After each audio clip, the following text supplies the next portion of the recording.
Good evening, everyone. Welcome to the Sustainability and Infrastructure Commission meeting of July 14th, 2021. Please join me in the Pledge of Allegiance. I pledge allegiance to the flag of the United States of America and to the republic for which it stands, one nation, under God, indivisible, with liberty and justice for all. Thank you. Cookie, may you call roll, please? Commissioner Narita? Here. Commissioner Robbins? Here. Commissioner Rowinski? Commissioner Rowinski? We're not hearing you, Commissioner. We're not hearing you. Chair Lorraine? Here. And Commissioner Reyes is absent and excused. Okay, I think we can take the visual cue from Commissioner Rowinski that she is in fact present with us as well, so thank you. The next item on the agenda would be a reminder that due to the physical distancing protocols in place at this time, we continue to encourage public participation remotely. Information on how to provide public comment is explained at the bottom of our published agenda. There are two ways to participate. You can join the Zoom meeting by clicking at the link at the top of the agenda.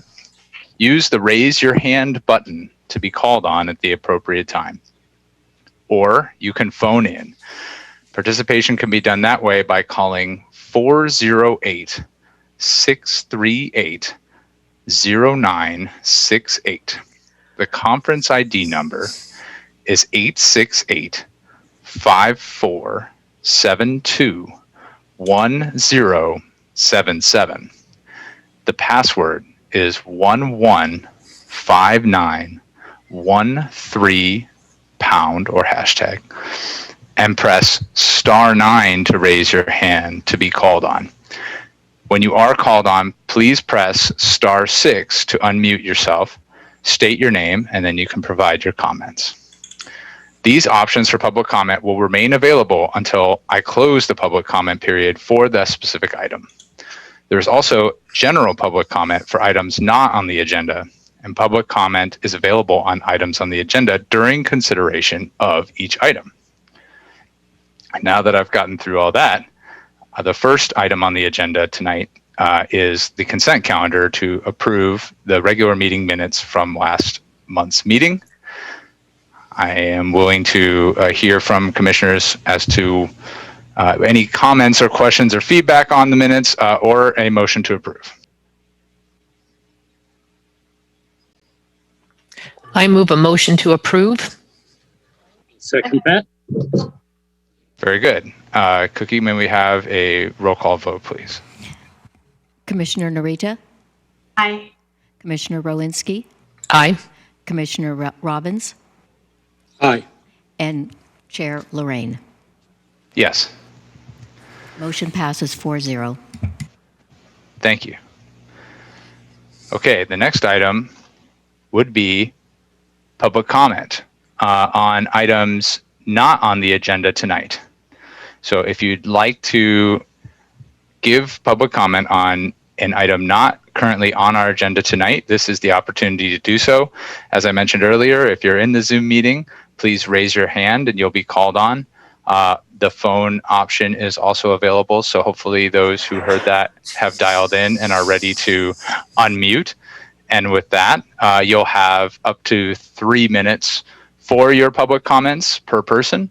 And with that, I would turn it back to Cookie to please call the first person. I see Bry. I'm allowing you to talk. Hi. Yes. Thank you, everyone, for allowing me to talk. I'm a mom and citizen of San Mateo, and recently I had the pleasure of riding down 28th Street Avenue and seeing all the awesome improvements to the street to make it safer for pedestrians on bikes as well as people walking. And with 28th Avenue underpass opening up, I just wanted to reiterate the sentiment of a lot of other citizens that we would really like a separated bike lane on that underpass. Unfortunately, with the 2 lanes in either direction leading to a 4-lane road, everyone's driving super fast on that, and it's not a safe area to bike in the street at this time.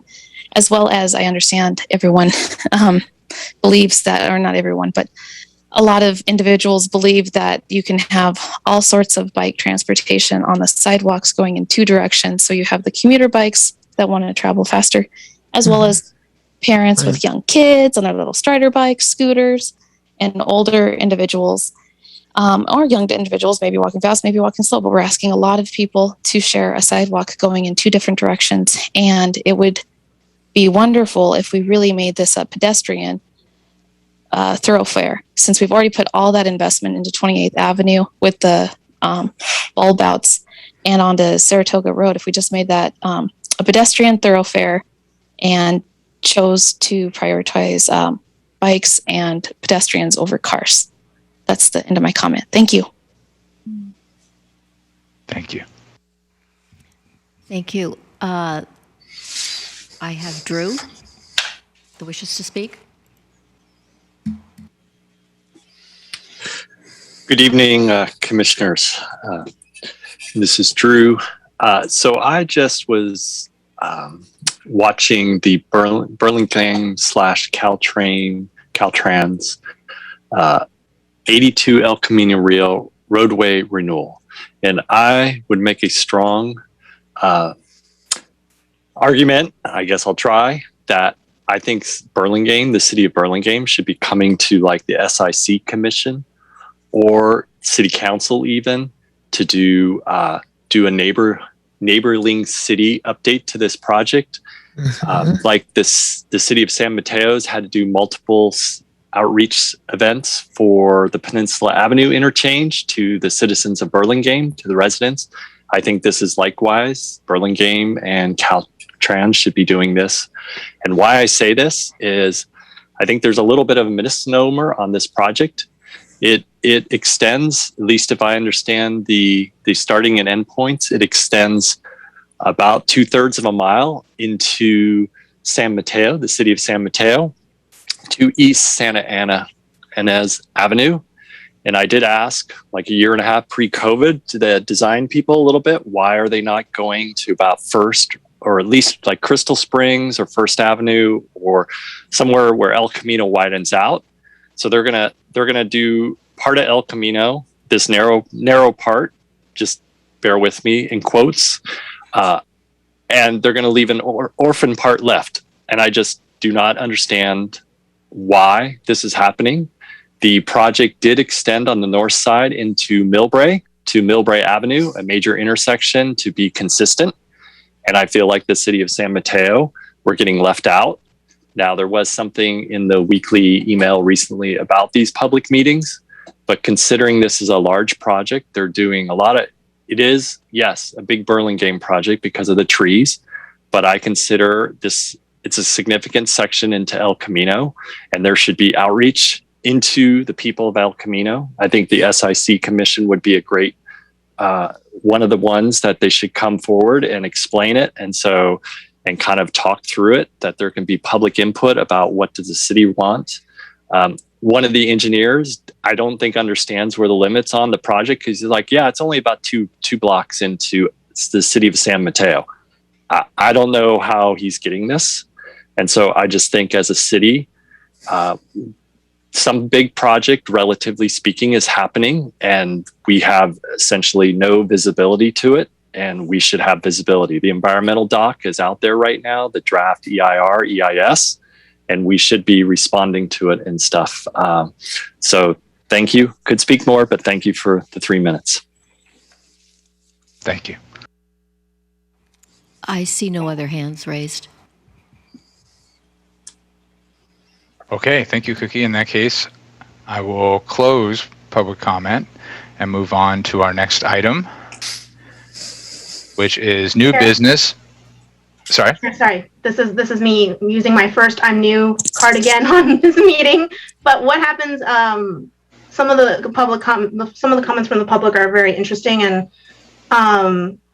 I would love to learn a little bit more from staff. So is there an opportunity for staff to respond to perhaps like the first one, for instance, might be relevant? Is this the appropriate time, or is it a later time, or do we do that offline? Can someone advise me on proper protocol?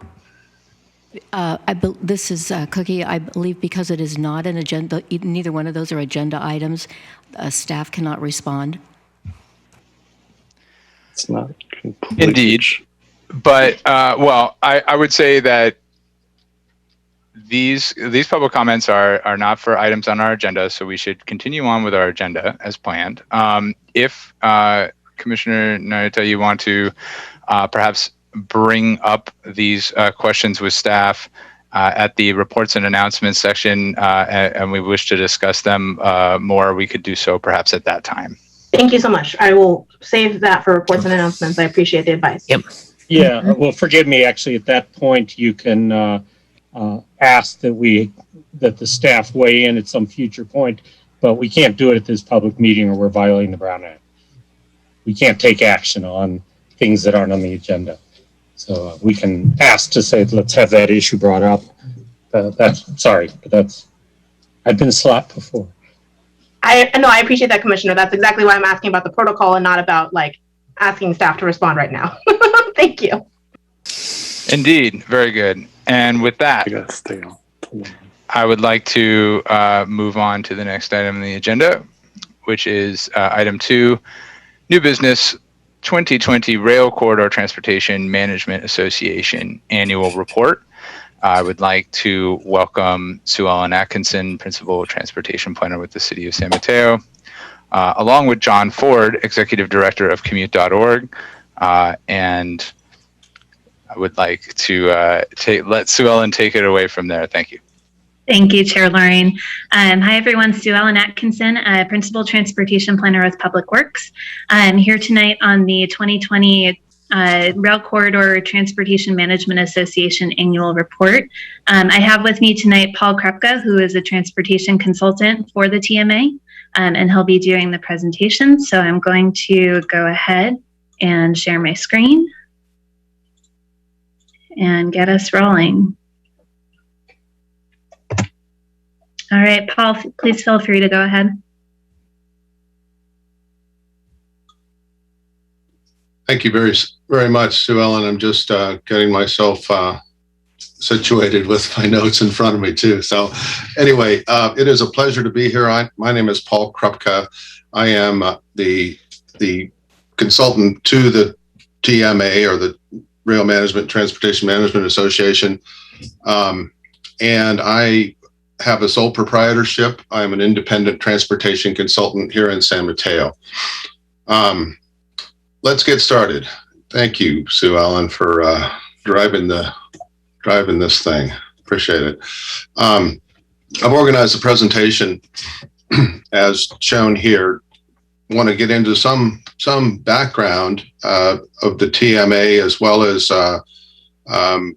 some special issues pertinent to 2020, COVID-19 and so forth, then focus on the project TDM plans, which is the major piece of work here tonight. So I'm just going to get started. Next slide, please. The TMA was created as a policy of the Rail Corridor Transit-Oriented Development Plan, or the Corridor Plan. That plan included TOD, or I'm going to throw out lots of acronyms, sorry about that, Transit-Oriented Development Guidance, Transportation Demand Management Programs, and stipulated that the Transportation Management Association be created. The TMA was created as a result. Membership is required for all development within the actual transit-oriented development area. It's encouraged for development within the corridor plan area and available for uses outside. Generally, the corridor, the TMA, provides oversight, marketing, and coordination of the TDM program. TDM program, again, established by the corridor plan, and it is responsible for conducting and documenting annual trip generation monitoring counts and indeed the preparing an annual report. Next slide, please. The annual report routinely has involved annual trip generation monitoring for TMA projects, which involved actual traffic counts at occupied developments that help define actual trip generation.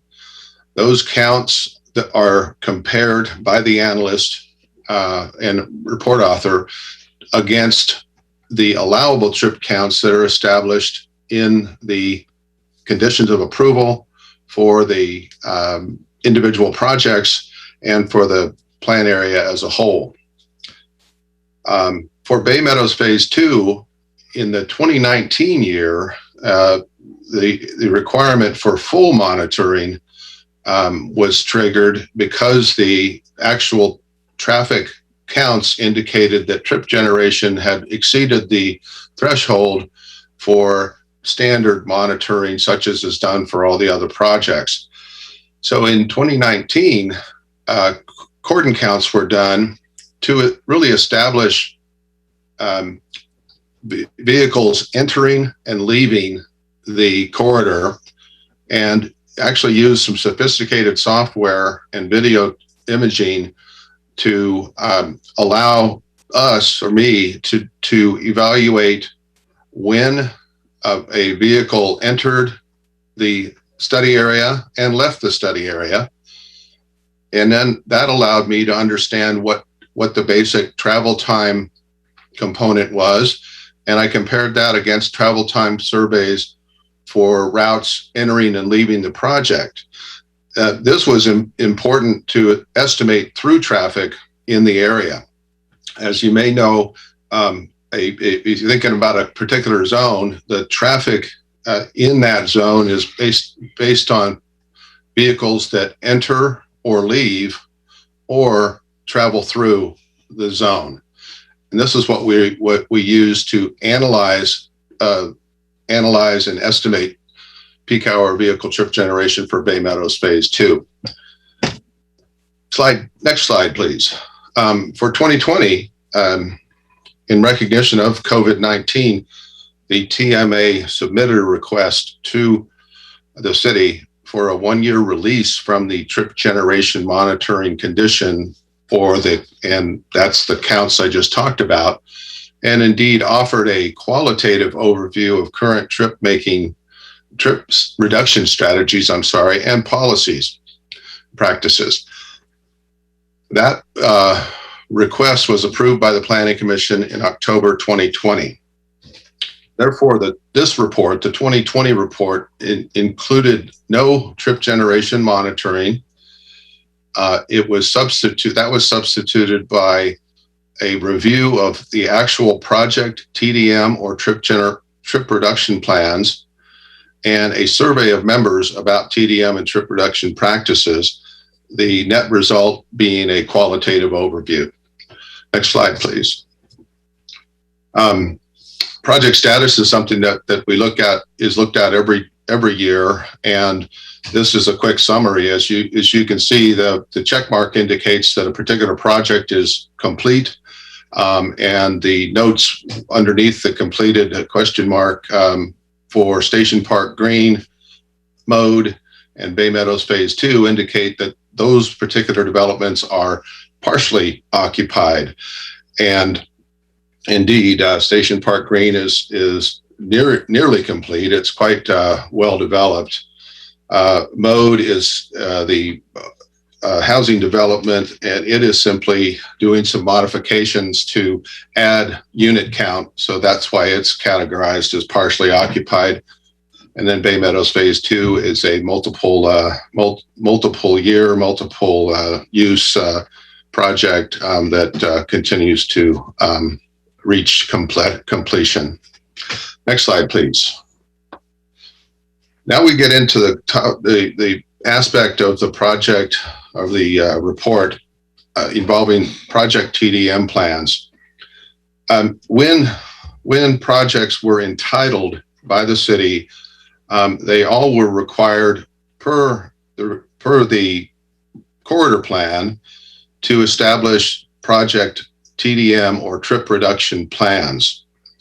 This slide simply shows what the actual trip reduction thresholds are intended to do. In fact, this would be a reduction in peak hour traffic compared to the actual peak hour traffic estimates that were made when the development's transportation impact analysis was done. You see that on the left side, we got the projects listed, and on the right side, we've got trip reduction thresholds by term, terms being short, medium, or mid, and long. These are essentially, let's call them more qualitative measures, if you will, of time. And so while the thresholds were established based upon the development's intensity, location, proximity to transit, mix of land uses, and actual TDM programs proposed, the thresholds were the actual thresholds were developed. Numbers were developed that way. Short-term goals are simply based upon the varying status of the projects and the completed projects within the corridor plan area. And so short-term indicates that, a lesser amount of total development has occurred. Long-term, on the other hand, is based upon full build-out of the area into the transit-oriented development neighborhood it's intended to be. With regard to in this case, you see most projects have a short and a long-term threshold. In some cases, they're the same number. Projects in Bay Meadows Phase 2, which include the bottom one, the full project, the general project, Montara and the Nueva School have short, mid, and long-term thresholds, which were established in a very similar way and are documented in the Bay Meadows Phase 2 transportation management plan. That was a mouthful, so we'll come back to questions later. Next slide, please. The project TDM plans, that is, those that were established in entitlement, incorporated a set of demand reduction or trip reduction strategies in a plan that's really customized for the particular use. So you might have a commercial office use or a housing use. They have different kinds of TDM programs that are applicable and effective for those kinds of uses. Generally speaking, though, the array of TDM strategies within the plans are listed here. I just wanted to highlight the basic elements that are incorporated in many of the TDM plans, and essentially address both vehicle elements, bicycle, commute coordination, alternate modes, the use of alternate modes, and transit provisions like subsidized transit passes. You can go on, Sue Ellen, thank you. Also talks about parking management, incentives for car and van pool, car share parking, the ability to use parking cash out, which is a strategy to relieve the financial burden of a parking space in residential developments primarily. Alternate work schedules and other things that are important. On-site amenities or site elements that are supportive of an employee staying on site, not having to have a car on site. This could be a gym or other kinds of cafe. It could incorporate site amenities like bus stops. Next slide, please. An interesting approach here that we used was to actually do a 12-topic survey of members. So the survey covered these topics, and I won't go through all of them, but in the guts of them all, we wanted to look at what kind of TDM programs exist, how are they managed, independent or just objective or subjective observations about what's effective, and the kinds of outreach and public transit and things like that are actually used, with a slot for comments or questions. Next slide, please. I want to highlight some things that I found is looking through these. First, we had all 10 members respond, and that was great. They didn't take too much cajoling. That was good. 8 of the 10 manage their own programs. 2 members engage an outside party. I'll be talking about programs and amenities in a moment. Participation, 5 of the members reported participation ranging from 11 to 30% of the population, if you will, either residents or employees on site. Next slide, please. I'll just highlight this chart is in the report. It's broken up into pieces here just to get it on slides. And I know the image is a little small to read, but the projects are on the left, the same project listing as in the rest of the presentation.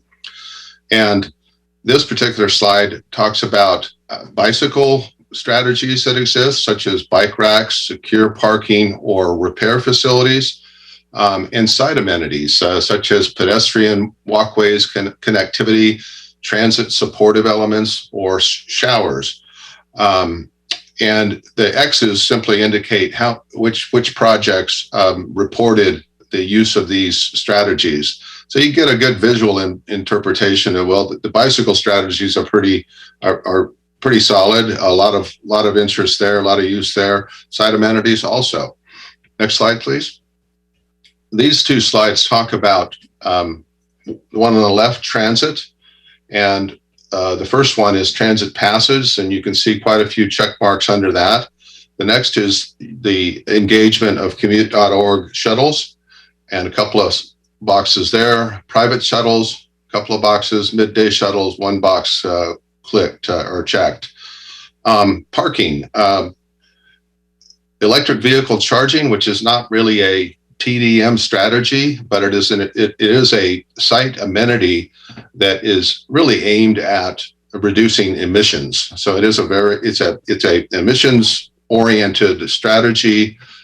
Seems to be popular, and yet there's not a lot of research about that we're not seeing trip reduction out of this, and I don't think there's a lot of research on the impact on emissions of EV charging, but it is a popular usage, and it is also required by the city. Reserved car and van pool parking is one, and unbundled parking is another. And those two items are pretty popular. At least three indicated they use those. Next slide, please. 3 more considerations here or strategies. Alternate modes, that is the use of alternate modes, and we have 2 categories: van pool vehicles and transit network company subsidies, such as Uber or Lyft, subsidies by the member.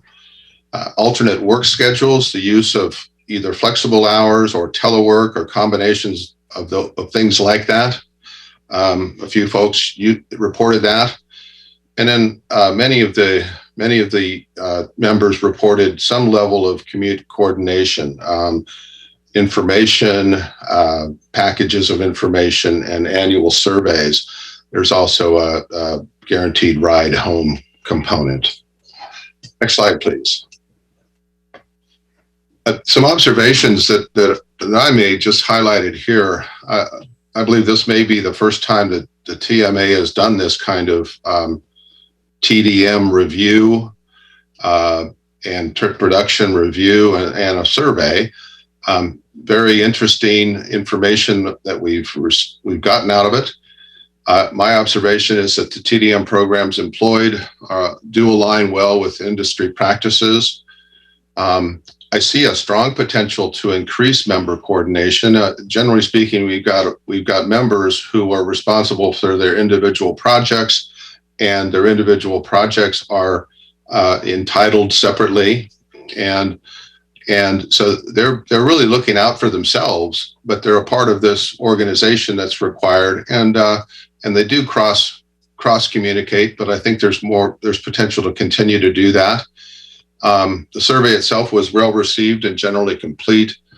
And then I believe the observation related to the use of TDM, the particular trip reduction strategies, the relationship of TDM to actual trip reduction and trip generation of the corridor plan area is something that should be considered by the TMA going forward. Next slide. I think we're getting close. Okay, yes, we are.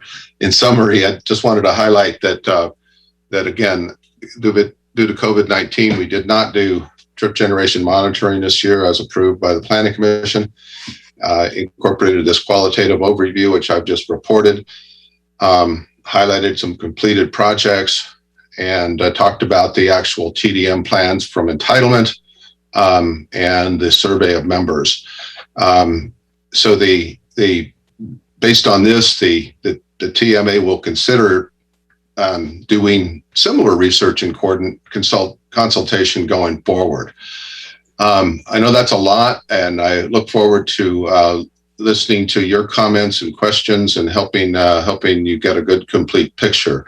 With that, I'm going to turn it back to Sue Ellen. Thanks, Sue Ellen. Great, thanks, Paul.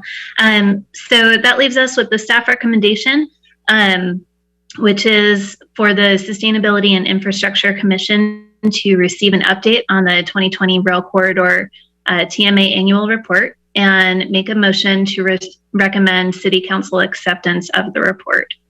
And that completes the consultant presentation for this evening. I'm available to answer questions as they pertain to the city. Paul is available to answer questions pertaining to the report. And we also have John Ford from commute.org, who is the acting executive director of the TMA, to speak and answer questions on behalf of the TMA. Excellent. Thank you very much. Commissioner questions on this item. I would invite anyone with a question to raise their hand, please, and we can perhaps go in that order if that's okay with commissioners. There you go. Thank you. Vice Chair Narita. Hi, thank you so much. Thank you so much, Paul, for that presentation. Really appreciate it. And thank you so much, Sue Ellen, for this item and for all your work on it. I also want to acknowledge that Sue Ellen answered many questions of mine offline as well that were clarifying questions. As you know, this is my first TDM item as commissioner. I had a lot of background questions, so I also appreciate that. Thank you. Couple questions to ask on the. Let's start with just a little bit more on kind of background, and I'm not sure who to direct this to, whether it's Paul or Sue Ellen, but could you walk me through, you know, in background, like the reasoning back in October to not do an annual trip generation monitoring at that time, and you know, acknowledging, yes, COVID has changed everything, and you know, and also acknowledging like city staff might have been pulled in emergency situations at that time. I just don't know, but understand just on the substance, what was the justification and the kind of conversation at the time about not doing annual trip generation monitoring? I can take that question. The TMA made the request to the city. Under the municipal code, there's a provision to request release from a condition.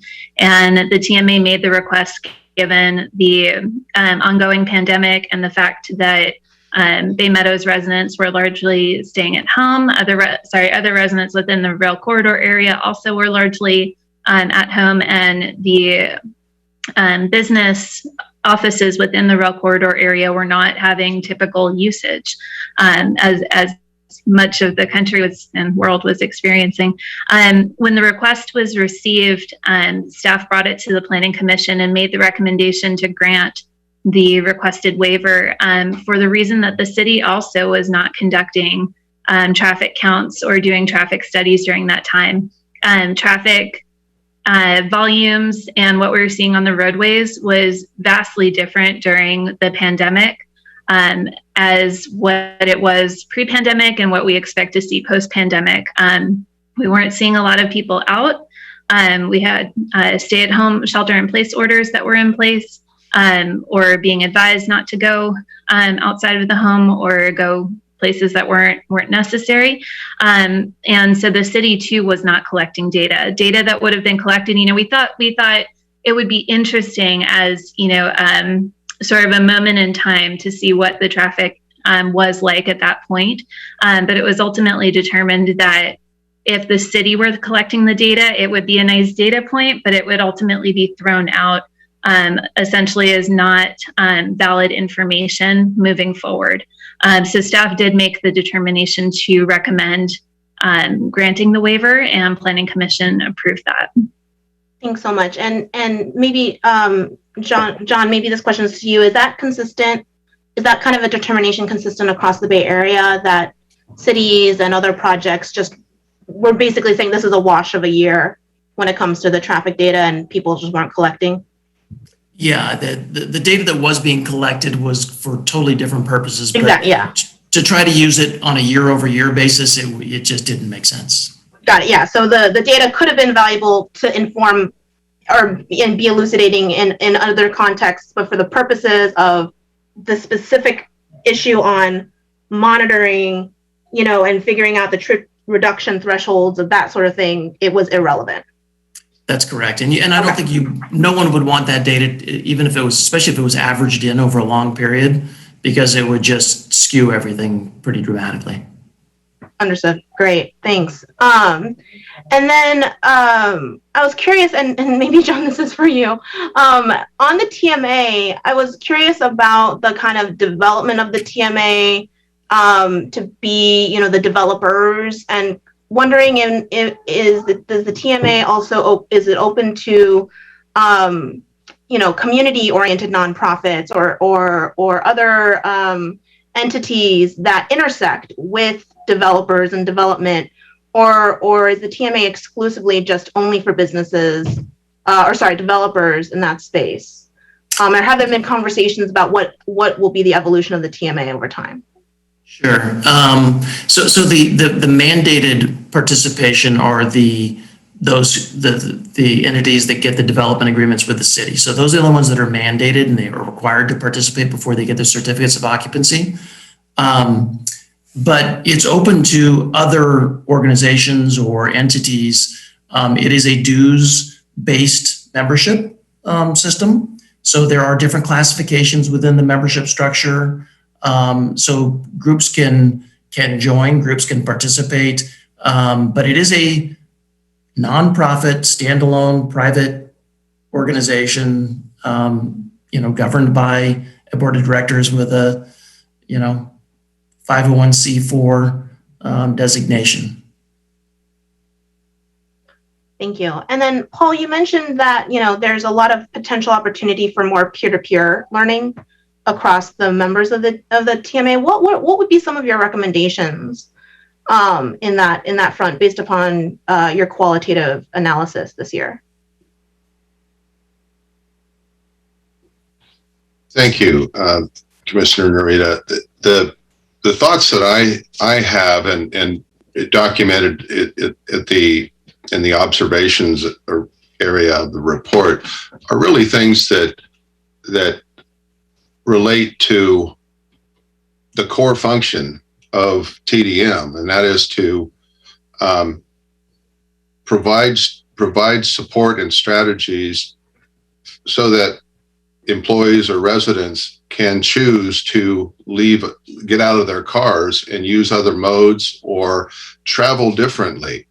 So the fundamental thing that I see is the importance of tying, for instance, the traffic counts that are routinely done that establish how much traffic enters and leaves the not only projects but the project area, tie those to other counts in understanding what the prevailing traffic flows on the streets serving the corridor area are. So basically, that kind of simple arithmetic and monitoring, so that we can have another way of measuring performance of the TDM element of the corridor plan, and indeed the fundamental charge of the TMA.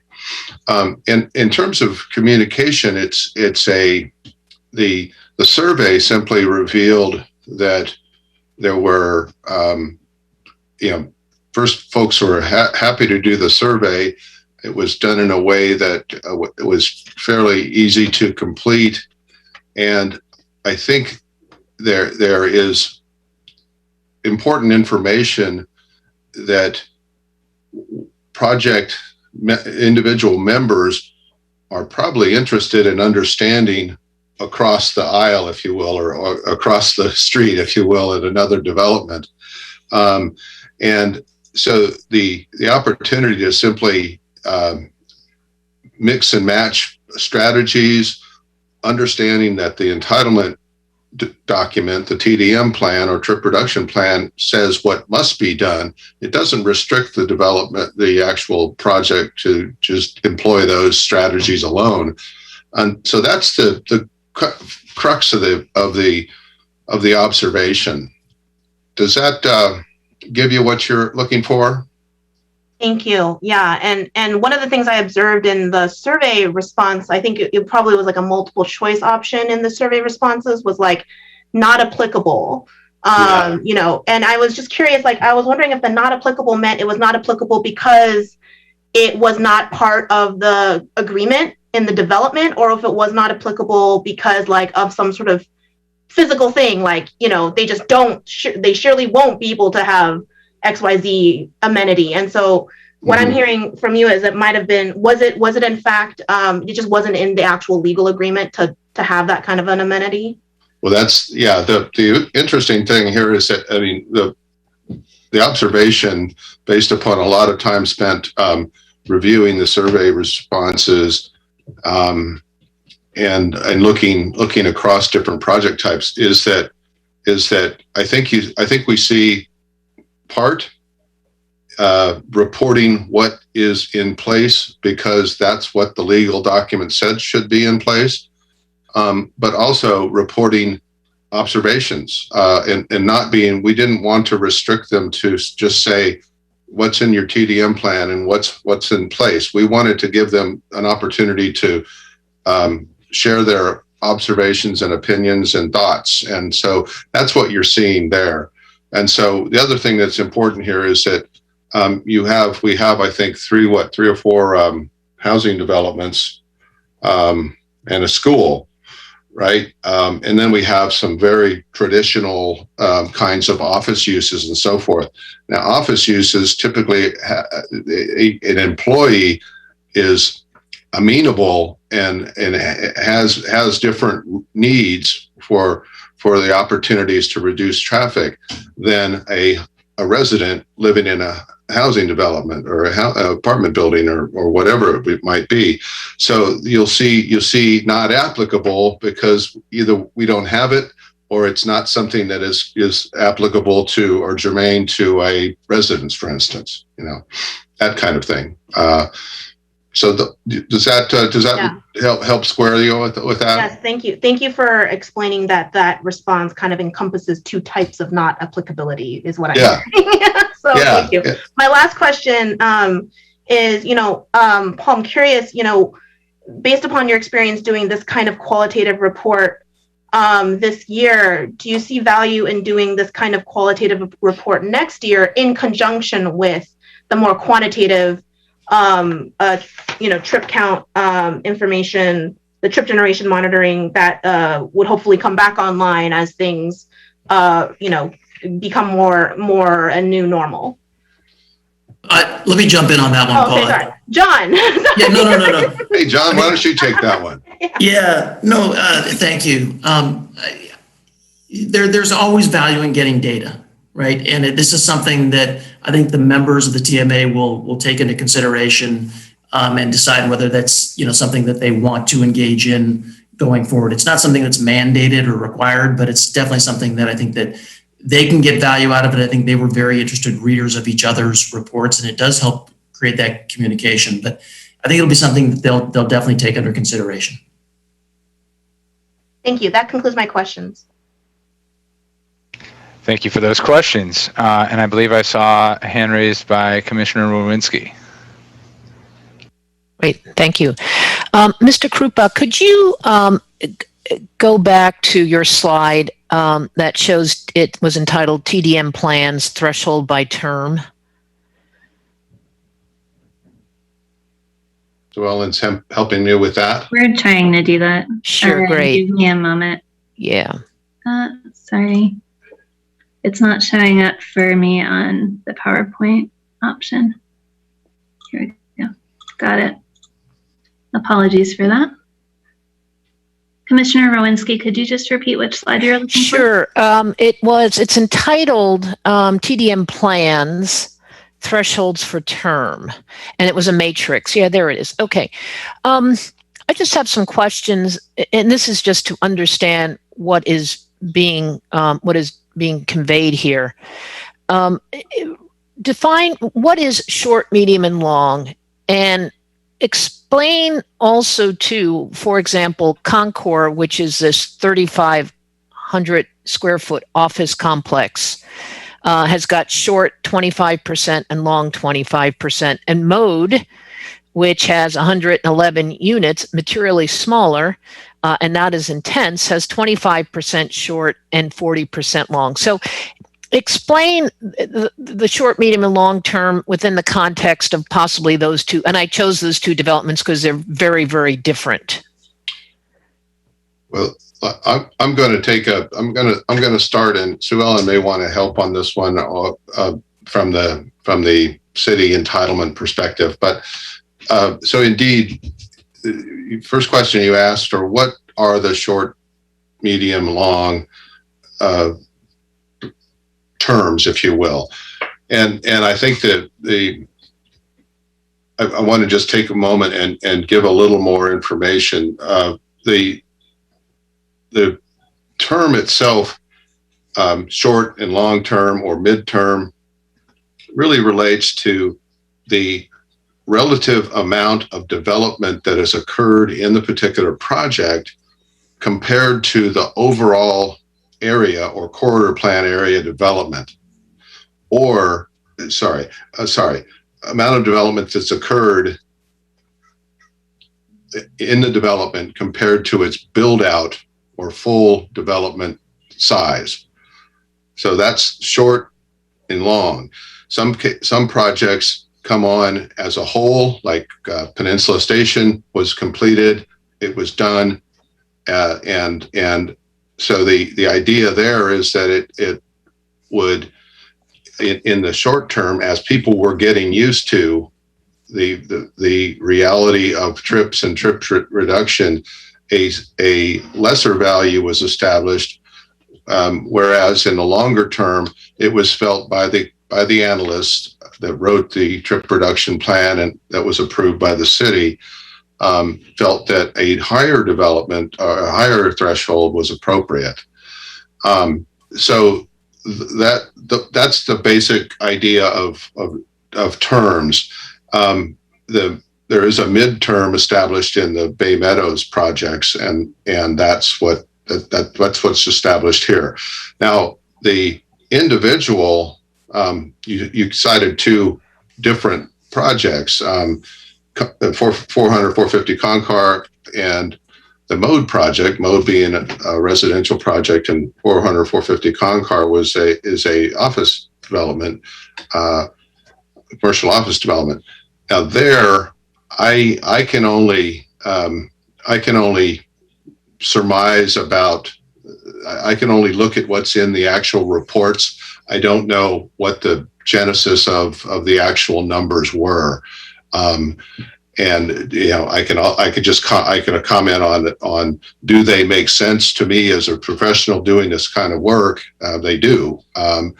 And Mode has a similar relationship as a housing development to 2000 Delaware and Peninsula Station, for instance. So to me, they appear reasonable, but the analyst and the city made the determination about the actual numbers. So yeah, I can step in with a little additional information. Yeah, please. In the ways that the conditions of approval for the projects are written varied across projects, as often Right. happens. Right. So the short and long-term goals may be tied to different rationale. For some, the long-term goals are actually tied to the completion of the grade separation project. So the opening of all three 25th, 28th, and 31st roadways, which, as we know, is coming up really soon, and we're all really excited. But in some cases, those long-term trip reduction goals are tied to that grade separation project being complete, the new roadway network being complete, et cetera. I can't speak to the two specific projects that you've requested. We can look into that and get back to you if you are interested in those specifically. Those were prior to my time with the city. But when going through a development project, the trip reduction goals are determined at the time that the transportation impact analysis is completed and the TDM plan is developed. And in the case of the higher trip reduction goals that you're seeing in the long term, that's once the project is fully built out and once the TDM plan is fully implemented. So some projects do go a little bit further than they have to. The minimum required trip reduction is 25%. And some projects opt voluntarily, and we greatly appreciate that, to go over and beyond and go for a higher trip reduction goal. And so that's what you're seeing here is the TDM plans for those projects support, transportation demand management measures, or TDM measures, have an estimate of the trips that they can reduce. And so when you're writing the TDM plan, there is a calculation that happens based on that estimate to determine what, if all of these measures are implemented, on the low side, what would the estimated trip reduction be? And on the high side, what would the estimated trip reduction be? So for some of the projects that implemented more aggressive TDM plans, they would have a higher percentage for that long-term goal because that TDM plan can get them there if implemented properly. Okay, because this, I think, is actually very important for the public as well as the commission to understand, because at the end of the day, this is how these projects are measured. So what I hear you saying, a term is a relative qualitative assignment. That is the amount of development done in a project. Let's take Peninsula Station, relative to what is built around it. And you cited for Peninsula Station, you mentioned the 92 overpass? You mentioned something needs to be done? What is the build out around Peninsula Station, or what I'm trying to do here, Sue Ellen, is I'm trying to take this out of the abstract and put it into the concrete. Sure. That's what I'm trying to do. So, the build out that was referenced was the Caltrain grade separation project. Okay. So the openings, the through connections at 25th Avenue, 28th Avenue, Okay. and 31st Avenue. There are some conditions where the long term is tied to that, and the long term trip reduction goals would essentially be activated Once all that is complete. infrastructure is complete. And coming up on that time now, we need to look back at the project conditions of approval to determine what the trip reduction goals are for the future, to Right. determine what is now at long term, et cetera, because they do vary. Right. Okay. Now I think I'm beginning to understand this. And I think John can It chime looks like in John. a Yeah, little John, more. if you can add some concreteness to the discussion and yeah. No, thank you. I think it's important to point out on this slide, and you bring up a great point, Commissioner, that the discrepancies or disparities between these different targets and goals, and then the short and the long term and medium range, it's one of the challenges of the TMA in that there are so many different types of uses all coming on at different times with different targets. Right. You can imagine the challenge that if you are the owner and developer of 450 Concar with a 25% reduction plan versus Peninsula Station with 54%, it's difficult. That peer-to-peer, one's a residential property, Absolutely. One's an office. So it's challenging to get the folks to find that commonality. But what you also bring up that's really important on the terms and the qualitative nature of it, really each one of those and what you're getting at in these trip reductions is at the specific development level. Mm-hmm. It's not a TMA issue. The TMA is not responsible for the individual properties and their targets and their goals and their thresholds and the time frame of long, short, and medium. That is not the TMA's responsibility. It's the individual project to city relationship that's important. Right. So if we look at Peninsula Station with short, so to me, short would say the amount of the building in the project itself relative to the surrounding infrastructure that would facilitate trip reduction. Short would tell me that it is complete, or it's a shorter time frame for Peninsula Station to reach its short trip reduction threshold. It's likely in the conditions of approval for that project with the city. And that's where it will be defined. What are those thresholds? What moves them from short to long? Right. And that will be documented on the project level basis. Okay. Well, Sue Ellen, if there's any additional questions, I'll reach out to you personally after the meeting. I don't want to spend a lot of time on this. But it's an interesting concept for those of us that are not in transportation management, but I think a very important one, because at the end of the day, all these projects are measured against these terms, short, medium, and long. Let me ask you another question here, and I'm going to go to page, it's page 21 of the report, and that's it's either, you can look at it either page 21 of the PDF of the packet, or it's, if you just look at the report itself, it's page 12. And I'm going to pick up on a comment that Commissioner Narita brought up, but I'm going to talk specifically. There is a section on, once again, page 21 of the PDF and 12 of the report. It talks about participation in the part of this report called participation. It says 5 members reported participation in their TDM programs, 3 at 11 to 20% and 2 at 21 to 30%. So what they're saying is 5 of the 10 members reported that employees or residents, whatever they are, 3 of them, 11 to 20% of employees and residents, were using the programs, and 2 of the members, 21 to 30%. And I thought that was actually a very important metric. And here's why: because it's a relative metric versus an absolute metric. The absolute is the counts themselves, the driveway and the concourse counts, and those are absolute, but the participation is relative, and I think is another metric to show success. Do you have a sense if this metric, participation, could be included in the 2021 report? Let me start, and maybe John or Sue Ellen would want to add, but I appreciate you bringing this up, and I saw the comment I think you made to Sue Ellen.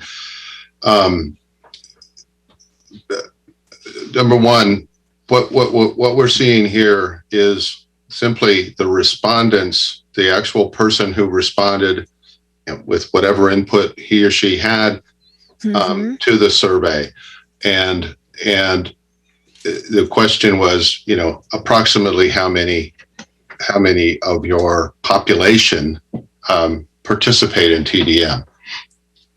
please approximate that. And we gave them some ranges. And so the issue there is that the TDM plan itself is not required to report and measure participation. Right. They're I really realize, required to report and measure and be measured on actual vehicle trips reduced at the particular site or project. Right. So the fact that some indicated they don't know is probably I took it as face value, but it could just indicate indeed they don't know that. They don't know what it is because it's not important to them or whatever. It's hard to say. Now, to your point, is participation important? Are people talking about it? Are people involved? Or how many people are actually benefiting by or supporting the TDM project? Is it a meaningful metric? It could be. I think it's a matter of it's hard for me to say whether that's going to help me understand how trip reduction is occurring. So okay. It may be, but the jury's out. Sure. Now, and I understand that, you're a transportation expert, and I'm not, but I looked at it as one who isn't and said, a relative metric always has a fair amount of meaning. And it was one of the few relative metrics that I saw throughout this report. Okay. Okay, that is all of my questions. I was going to talk about EV chargers, which I thought was also very interesting and had sent to Sue Ellen beforehand, but I'll pick that up on the back end. No more questions. Thank you. Thank you for your questions. Commissioner Robbins, do you have any questions at this time? Okay. In that case, thank you. And I have a couple questions that I'd like to ask. My first one would be, I'd like to pick up a little bit on what Commissioner Rowinski was bringing up related to the terms, and I would just like to ask either Sue Ellen or perhaps Paul through the TMA if it would be possible to share with the Commission a slide very similar to the one currently being presented, but highlighting at which term each member currently is. And maybe, if possible, another just indication of what would trigger advancement to the next term for each member, just as like a guideline for public education. Would that be possible? I believe that they're all still at the short-term goals. As I mentioned, with the grade separation project nearing completion, we do need to, as a city, go back and look at the conditions of approval to determine which ones may be triggered into that long-term scenario. There are also some where it's at the TMA's discretion at which to move into the long-term scenario. So we do, I do anticipate that we will be creating that information. We don't have it on hand right now, but we can certainly share that in the future when we have it. That would be wonderful. Thank you very much. I'd also like to take this opportunity, since John is on the call with us, to ask him about, John, what does commute.org see as maybe the top one or two or three programs that, partners with commute.org or in the organization's experience result in most reduced vehicle trip counts? Like this report sort of qualitatively asks our TMA members what they believed, and I'm just wondering what commute.org believes and whether it's lined up or if there's anything different. Thank you for the question. Well, I think we've all experienced remote work, or those of us who've been able to work remotely. I think that's probably been the biggest positive potential outcome of COVID. And I think that will be sticky. And I think that a lot of people that we work with, a lot of the employers that we work with are going to be continuing that in the hybrid format, and I think that'll be the number one thing.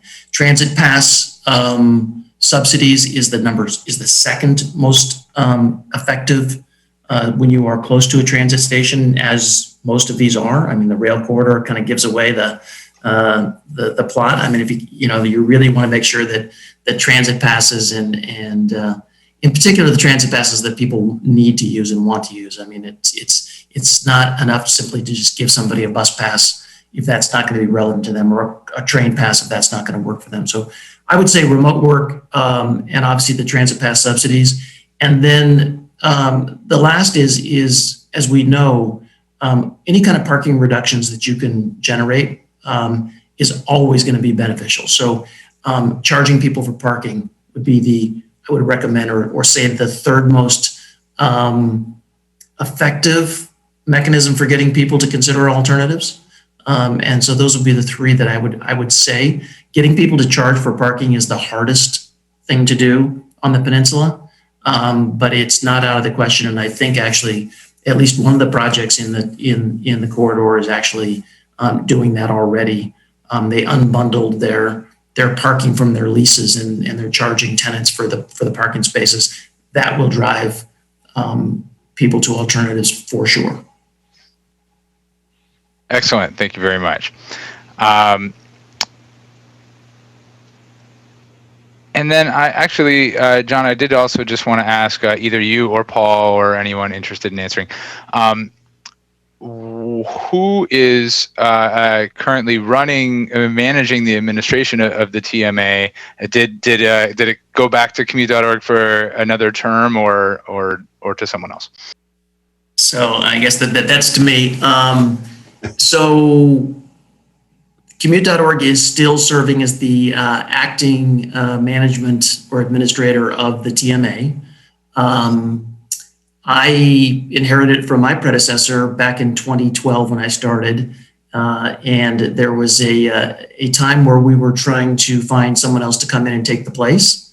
But what happened was membership is trying to keep their dues as low as possible and trying to be as cost efficient with their spending as possible. And that coincides with us being willing to continue on in that role. There's some things we've learned through this process that are really important that we're applying to some of the other cities that we're working in.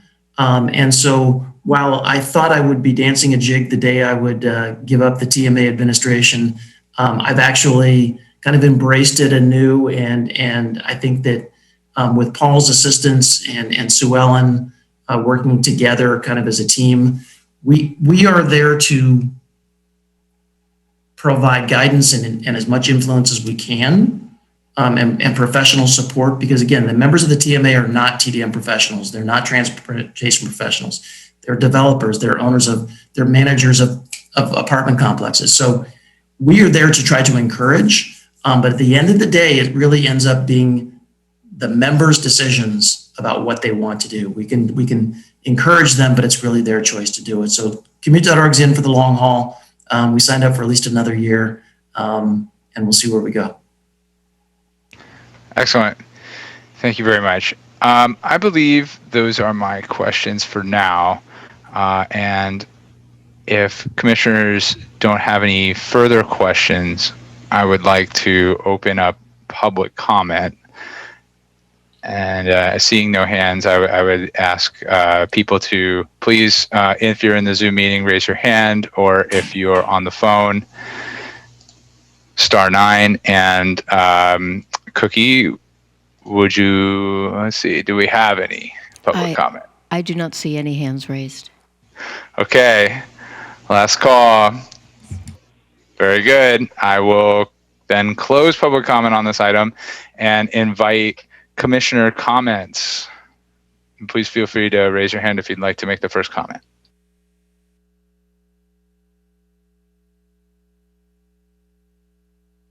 Commissioner Robbins, thank you. There we go. Besides, thank you. I've been down this road a couple times, and I always find the information useful. I would just like to sort of reinforce the notion that I've already heard expressed by staff and consultant that the survey and other steps that were taken in lieu of the counts due to COVID, that be further, continued in the future. I know it's not quantitative, but the qualitative information can be very useful. We don't have a lot of absolutes in this kind of plan, and anything that can be done to help people meet the low thresholds and actually, analyze the reduction strategies and see what works, what doesn't work, what pisses people off, what makes people happy, or and it increases success. So I'd like to just encourage that, and that's my only comment. Thank you. Thank you. Any other commissioners wish to make a comment before I make mine? Vice Chair Narita. Thanks.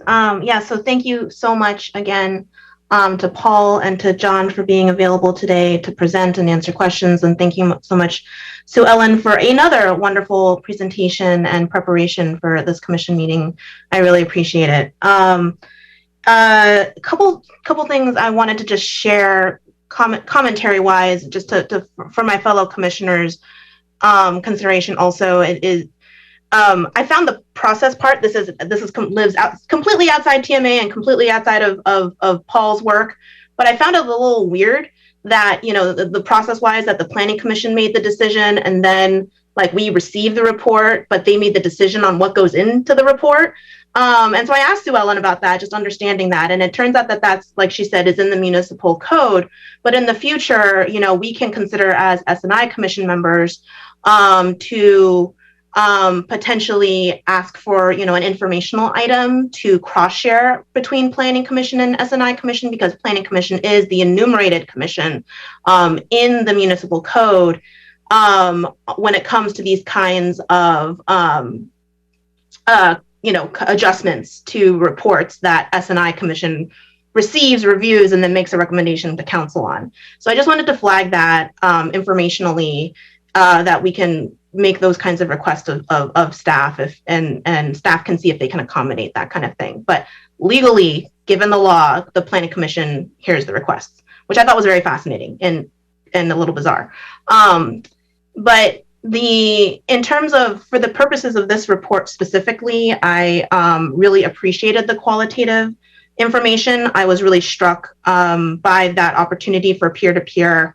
I'm very empathetic to the position, for instance, that Commute.org is in this role of being the technical expert, the facilitative, additional resource, and also, having to fulfill certain requirements by policy and law. And it's a very tough position, and I really greatly appreciate Commute.org's efforts here. I would like to, second what Commissioner Robbins was saying about perpetuating the qualitative analysis alongside the quantitative analysis going forward. We don't know what we don't know until we see it. And so I'm very curious now. I think it would be a loss if we went back to strictly quantitative data in this quote unquote new normal without the qualitative data, because then we're not bringing forward some of these new best practices that that have been developed in this strange year, that has made this report incredibly resourceful and very informative, and is a great launch pad for further qualitative data and also further opportunity to hone in on potential programs that could be fundraised around or whatever, to support the TMA. So I would. My understanding is that, the commission could consider making a motion to request similar information in future reports. So that is something for, my fellow commissioners to also consider.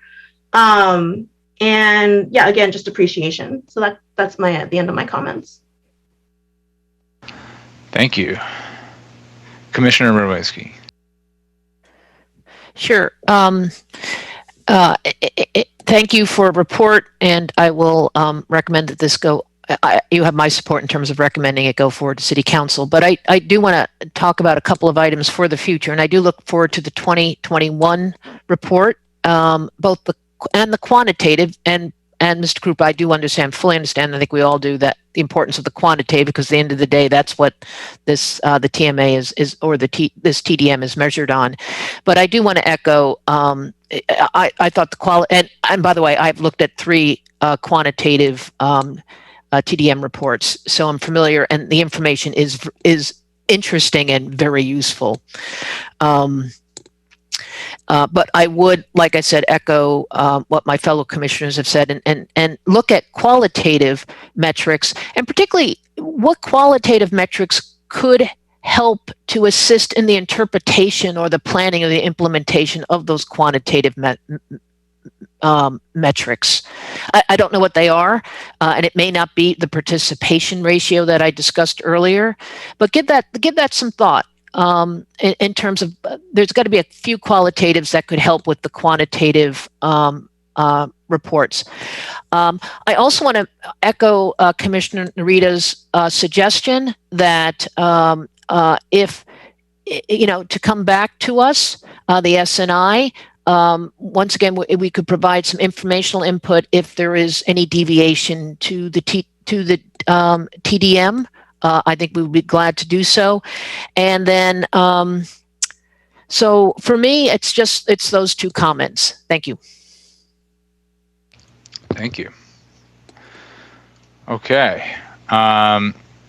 Finally, I would like to thank staff and Commute.org and Paul Krupka for their presentations and their time tonight. I will be recommending that this report be accepted by City Council. But I also agree with multiple of my commissioners that I would like to see qualitative information included in addition to quantitative analysis in future reports. And I appreciate the TMA's openness to consider continuing down that path. I would recommend that it do so and see if all members could consider finding ways to collect a bit more data on their programs. I think Commissioner Rowinski, when she brought up user participation, to me, I was shocked, frankly, that half of the members are not currently aware of how many people are using their programs. That might be a problem later if they shift terms and suddenly need to reduce their trips more and find themselves out of compliance. And they may not know exactly what's working, what's not, or what next steps to take. And indeed, a couple years back, we had a meeting in this commission, or rather, perhaps the Sustainability Commission before it. I don't remember exactly, but when we had a member out of compliance, it was up to that member to produce a proposal of measures to take to try and correct the situation before this commission and the city. I think when it was unclear to this commissioner whether those programs were really going to achieve the results. We had to kind of take people's word for it and hope that it worked and see what happened by next year's counts. And to me, I'm not exactly sure how confident that member might have felt if indeed that the data is not there. So I think it would be in the interest of all members, to Paul's point earlier, related to knowledge share, to see what we can do about collecting information from each member's stakeholders on what's working, how many people are saying they're using it, what might be the pain points to use, what could members potentially do to encourage users to further reduce vehicle trips. Is there something in the way right now? And even if that's like something in the purview of that members program, something they're willing to do, or something maybe broader related to, life in that area, something the city might be able to assist with, or Commute.org, et cetera. So for those reasons, I think it would be useful to continue and consider maybe some, just a few kind of universal member questions related to stuff like participation, to get like, as much as each of these are related, some fundamental data that might allow for that kind of walking across the street knowledge share, as Paul mentioned. And I'm realizing that we, as was described, we have a number of different kinds of members in the TMA. So one size is not necessarily going to fit all. Of course, we have a school and office and residents and so on. But keeping that in mind, like entities could potentially learn from each other, and there may even be some rising tides that lift all boats. So for those reasons, and really for information, I think for the SIC too, the next time we might have a situation like that meeting in which a member is not able to currently meet TRIP goals, it would behoove us to have a sense of like, well, what have we been gathering in the past and what has seemed to work, and it would inform us to help analyze whether the proposal seems good.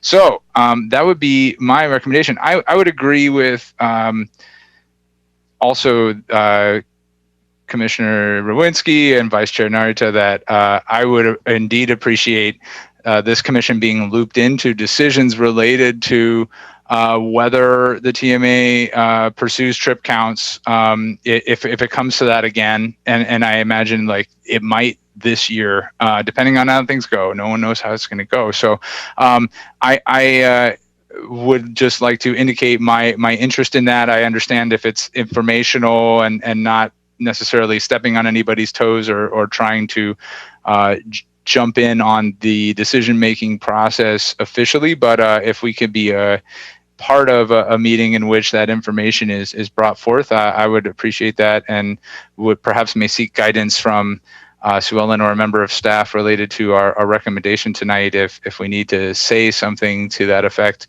to get that on the record, I would like to do that.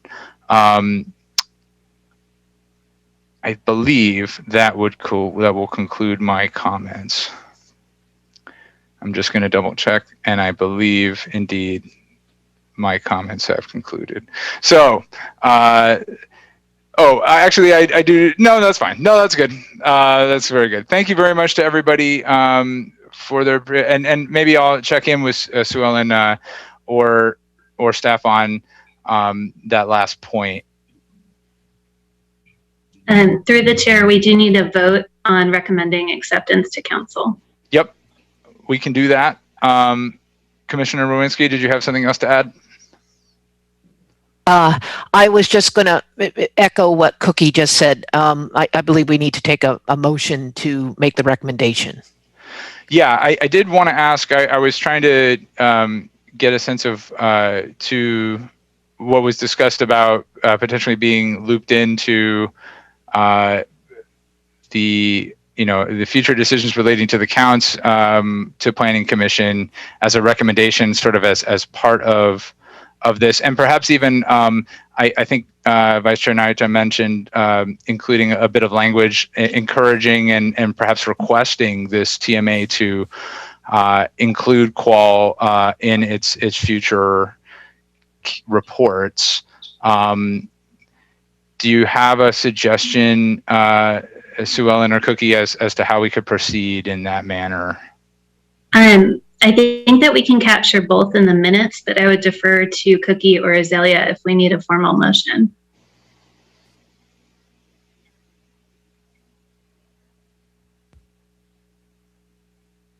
I don't know if Cookie has a different opinion, but I think capturing that in the minutes is fine.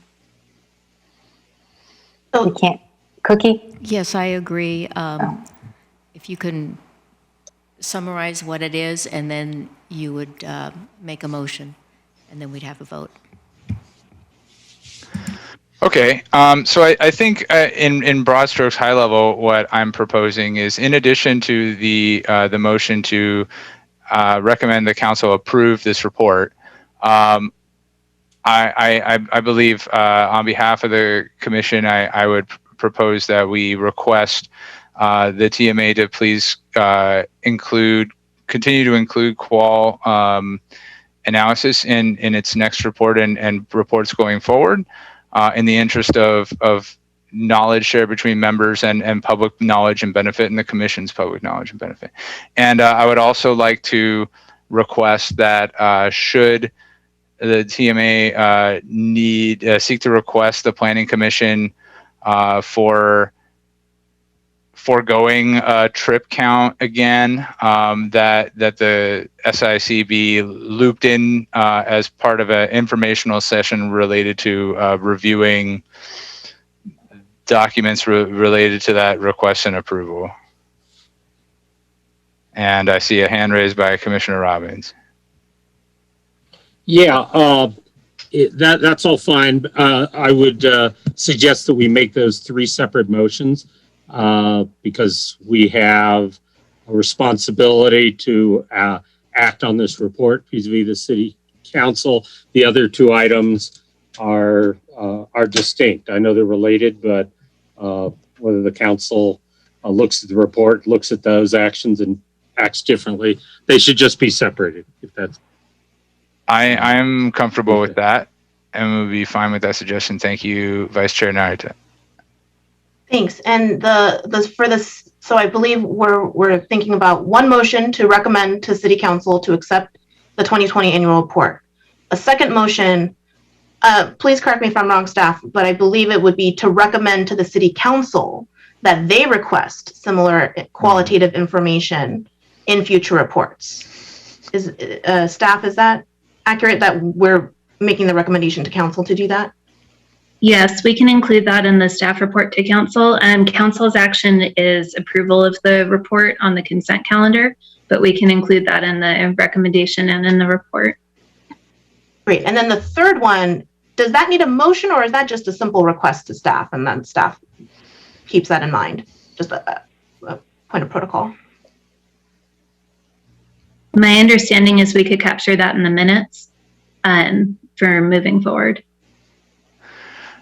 That all sounds very good to me, and I would agree with moving ahead. So with that, I think I would entertain a motion for simple approval of this report, recommending the council approve it. so moved. Second. Very good. Cookie, may we have a roll call vote, please? Chair Lorraine, Yes. Commissioner Rowinski, Yes. Commissioner Robbins, Yes. Commissioner Narita. Aye. Passes 4-0. Thank you.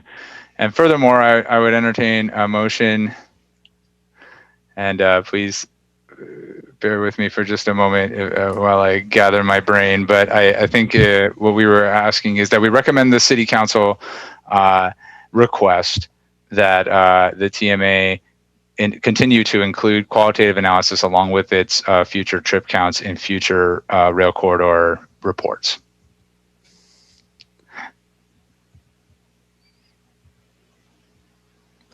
Would anyone like to make this motion? I move to motion. I'll second. Thank you. Cookie, may we have a roll call vote, please?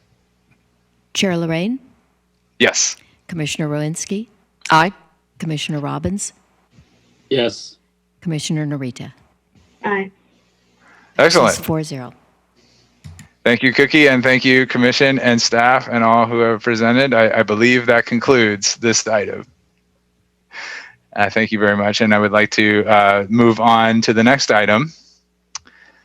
The next item is item 3, new business, Clean Water Program update. We have Derek DeKeegan, engineering manager with the City of San Mateo, with a presentation. And Derek, the floor is yours.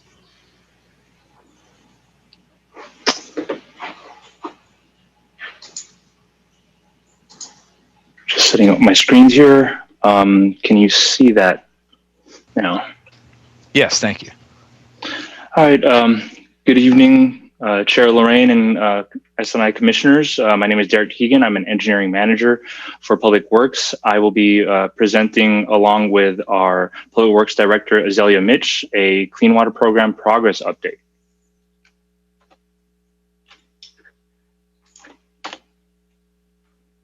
So our presentation topics today are to provide a background of our wastewater system, an overview of our clean water program, key project updates, and then a discussion of the plan of finance.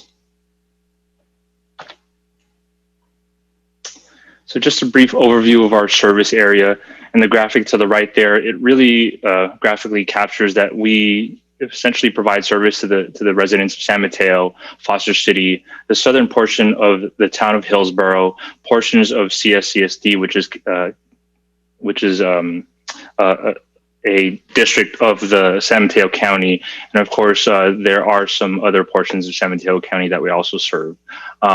All in all, we have approximately 150,000 customers that we collect all the wastewater from and treat at our wastewater treatment plant before conveying it and the treated wastewater into the San Francisco Bay.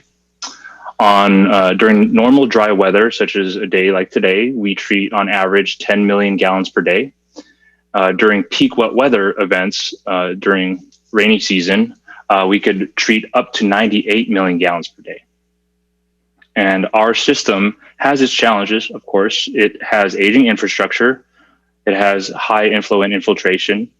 It also has sanitary sewer overflows, and our wastewater treatment plant is not designed to remove nutrients. And so in 2015, we started looking at the regulatory requirements and key drivers. Actually, in 2009, we had a cease and desist order, which mandated the elimination of sanitary sewer overflows by December 2018, which has definitely passed, and we are not yet there, but we have been communicating with the Regional Water Quality Control Board on a consistent basis. The other driver is our NPDES permit, which requires no blending of primary and secondary effluent at our treatment plant, and then our watershed permit to have planning level nutrient load targets, as well as become an early actor and implementation of nutrient removal projects by 2024. The graphic to the right really is supposed to schematically show the blue dots being sanitary sewer overflows in our system. It really is, there are various locations where there are some hot spots. The orange oval there really highlights the area along Delaware where there are historically and actively a lot of sanitary sewer overflows. But our operations and maintenance team, along with improvements to the system, have been decreasing the SSO activity in that area. And basically, whenever an SSO occurs, it impacts the water bodies in our city, which are the red lines there, the creeks, the lagoon, and eventually the San Francisco Bay. Derek, I'd just like to interrupt to ask one quick question to Cookie. Are we recording? Do I need to do something related to that? To what? I'm sorry. Are we recording? I just noticed I'm not sure I see anything. I just want to make sure everything's working properly. We should be recording. There was a problem early on. Let me check.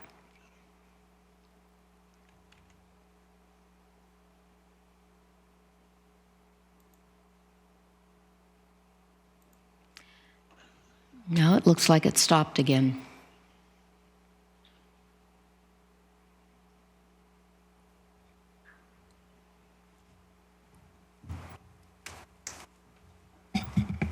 We need to start this item over. Hopefully Sue Ellen doesn't have to give her whole presentation again. Yeah, I'll go make some phone calls. We're gonna go all night. We're checking. It looks like it's recording. Okay. I just want to check because I personally didn't see the indicator on my screen, and I thought it would be useful to just make sure everything was going according to plan. So I think I will go with that. Okay, through the chair, it is on YouTube. It is recording on YouTube. Perfect. Thank you very much, Cookie. Apologies for the delay, Derek. Please proceed. No worries.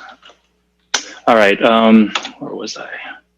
So here's a schematic of our existing wastewater system. It is really simple. If you focus in on the gray components of the system, our pipelines conveying all the way to the wastewater treatment plant have a capacity of 60 million gallons per day. Our wastewater treatment plant itself has a treatment capacity of 60 million gallons per day, and the outfall into the bay also has a 60 million gallon per day outfall, million gallon per day capacity.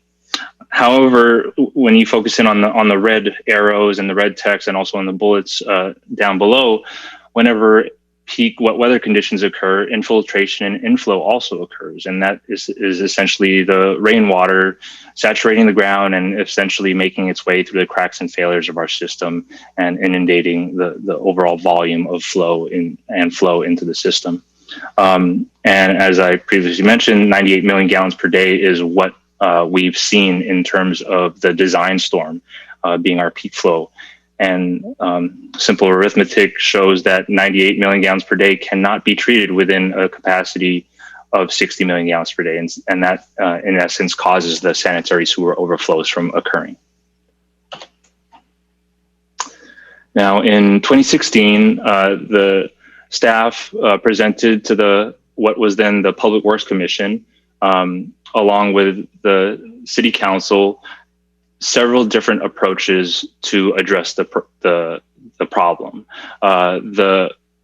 The Programmatic Environmental Impact Report, which was certified and approved by City Council in 2016, had essentially three different approaches.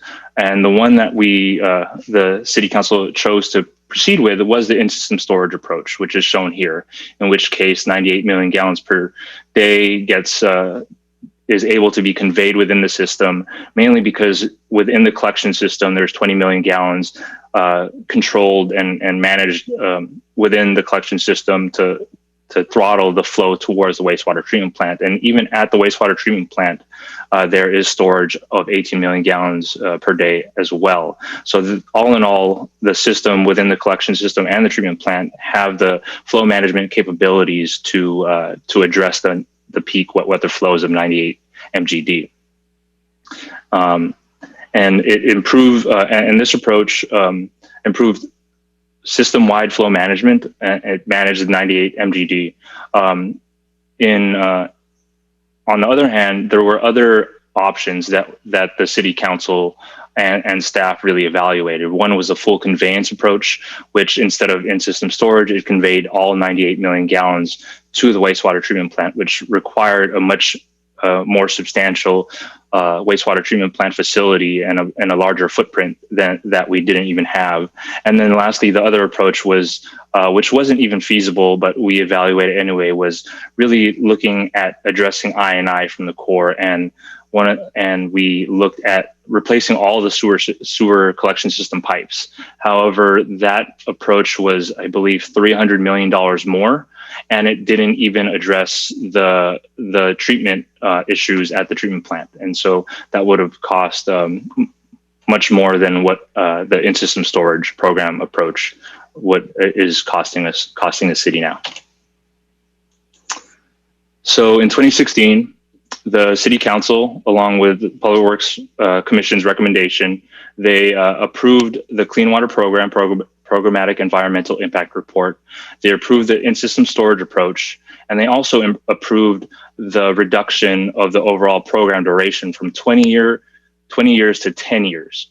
And so that helped with escalation costs and inflation as well. So overall, the Clean Water Program is a $1 billion effort. It primarily focuses on wet weather management, collection system rehabilitation and improvements, and of course, the wastewater treatment plant upgrades and nutrient removal. The graphic to the right really shows how wide of an impact or benefit this has to the community. Instead of addressing every single sewer pipe within the city, there was a master plan that strategically identified locations in which pipelines needed to get upsized or new pipelines needed to be placed to improve capacity and reduce sanitary sewer overflows. And since that previous graphic in 2018, this graphic really shows what has been completed, shown in green. And all the lines there are pipelines. The green dots are pump stations. And then projects in construction shown in yellow there. which are the in-system storage project or the underground flow equalization system project right there in the middle. Let me turn on my laser, along with the wastewater treatment plant and some other pipeline improvements for the Dale Avenue pump station. And of course, we have projects still in design and in planning. And if you allow me to flip back and forth, you'll be able to see that some projects are removed. For example, this orange line here. And that is because as we moved into planning, we continuously conducted hydraulic analysis to validate whether or not the master plan's recommendations of scope were still valid as more data came in. And as more data came in, we were able to optimize our design and essentially save ratepayer money and only do what is necessary.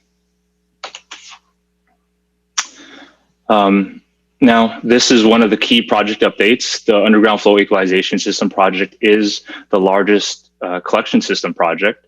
It is a 5.3 million gallon flow equalization facility that helps to throttle flows to within the collection system, and it communicates directly with the wastewater treatment plant.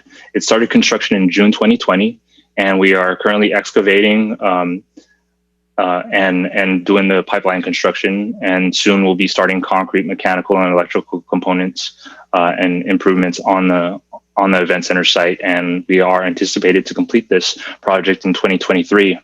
In 2017, we were heavily engaged with the Public Works Commission back then, and having them help us recommend various different sites. We started off with 53 locations.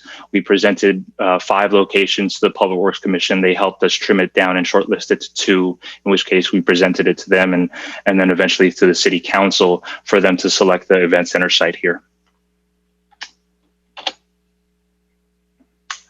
And additional aerial images at the start of construction. You could see a bare lot there. There used to be a bunch of trailers that were housed by the event center. We basically cleared it out. And this is what it looks like as of the end of June. We are, I want to say 30 or so feet deep here. And we're still not quite at the bottom. We're probably about 60%, 67% down. And then the image to the right is one of the microtunneling pipe installations within Saratoga. And this is a trenchless technology that allows us to not dig up every single linear foot. It allows us to strategically locate these pits and then drive the pipe trenchlessly through from pit to pit. And that concludes my portion of the presentation. I'm going to be passing it along to our Public Works Director, Azalea Mitch. Hi, good evening, Commissioners. Thank you, Derek. We appreciate your time. This has been, as you can see, an effort that the city embarked on many, many years ago, and we are in primarily full construction mode. This is a rendering of what the expansion at the wastewater treatment plant will look like. If you can use your laser, Derek, that was great. The existing facility. We have the digesters. So right now, all the flow is treated at the existing facility, and all the large, they are egg-shaped digesters, if you can point to them. Derek, yes, right there. All that will remain, but the new facility will really focus on treating the liquid side of the process, and all the flows, once treated, will continue on to the existing site, whereas the solids will be treated using the existing processes. We will also be constructing a new administration building, and that will be right on the corner. And we have been currently working on all the interpretive signage that will be built as part of the project along 3rd or along Detroit for residents to really learn about the process and the history of the area. So next slide. So we began construction as we were also finalizing design. The first phase of the project focused on the excavation and the site preparation. That has been primarily completed. we embarked on phase 2 in 2020, and phase 2 is the foundation, which involves the driving of 1,900 piles. These piles go 80 to 100 feet deep.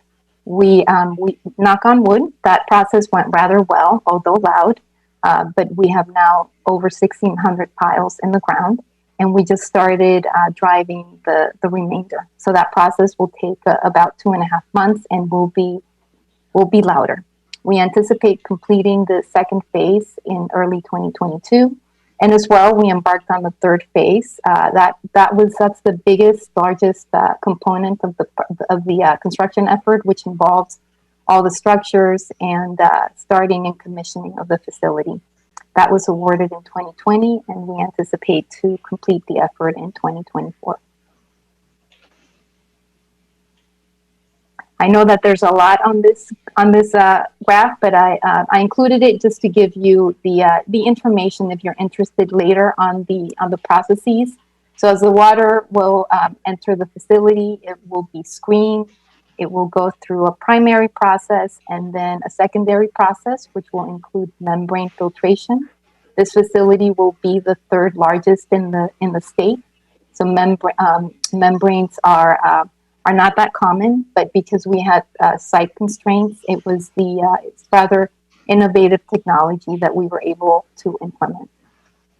We will also have a wet weather process, as Derek noted. When it rains, the flows increase from 10 mgd, can increase up to greater than 60 mgd. So we'll be able to store some of the flow at the plant and also provide biological treatment for the wet weather. This facility will, like I said, the third largest in the state in terms of a membrane bioreactor.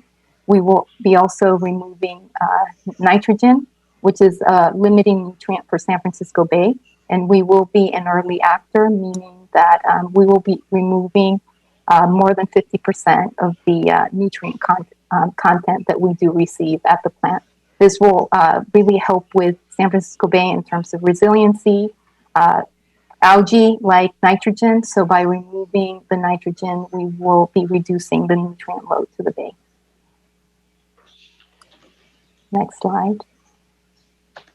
This is a video of the construction, a time lapse. So you can see the city was rather fortunate to have this parcel right across the street, which has enabled us to continue to operate the existing facilities while building the expansion right across the street. So this is the excavation, the shoring. We have a sound wall on the far side of the plant, and that's the pile rig. We have had a great neighbor, All American Storage. They are the closest to the site, and they've been luckily, not affected greatly by the noise. So you can see the piles. These piles are 80 to 100 feet deep. And you can also see 2 tower cranes that are now fully erected. And we have to control the traffic of the cranes because they move at the same time. And so we have to make sure that we manage those well so that there are no conflicts.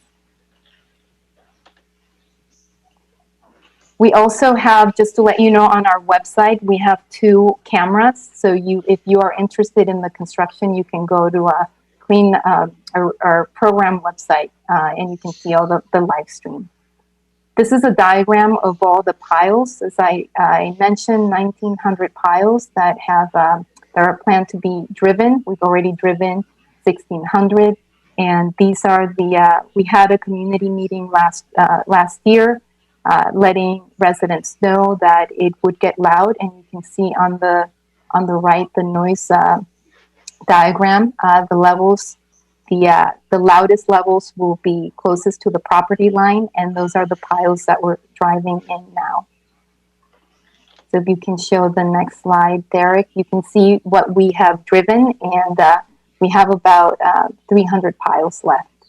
And these will be louder. So if you happen to receive any concerns, please let us know.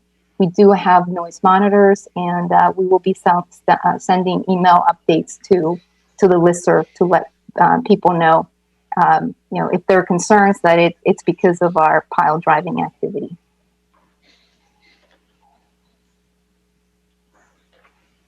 So once this plant is completed, we will actually be producing recycled water. The traditional way to produce recycled water would have required that we build much infrastructure on our site to provide the adequate disinfection time. However, we've been working with the State Water Board and were approved much more cost-effective, innovative approach. We will be using the high-quality effluent from the membranes and using that pipeline in red to disinfect, and we will be adding much more controls to the disinfection and then the storage as well. So we will be producing 10 million gallons a day of recycled water. However, we do have some challenges. As a wastewater sewer enterprise, we are not a water purveyor, but Foster City is. Foster City owns 25% of the plant. So if Foster City were to take this water and provide additional treatment, they could start distributing recycled water. For us, for the city of San Mateo, we are in the Cal Water service area, so any recycled water distribution would really be the responsibility of Cal Water. But we will be producing, so we will be ready for any of those next steps in terms of additional treatment and distribution by the water purveyors. We do have some challenges because we are so close to the Marina Lagoon. Something that I do want to mention is that when the levels do go up, so the Marina Lagoon is controlled, as you know, the levels are increased in the summertime for recreational uses. And when those levels do go up, we see a lot more inflow and infiltration coming into our sewer system. So that bay water enters our system and the salinity levels do increase.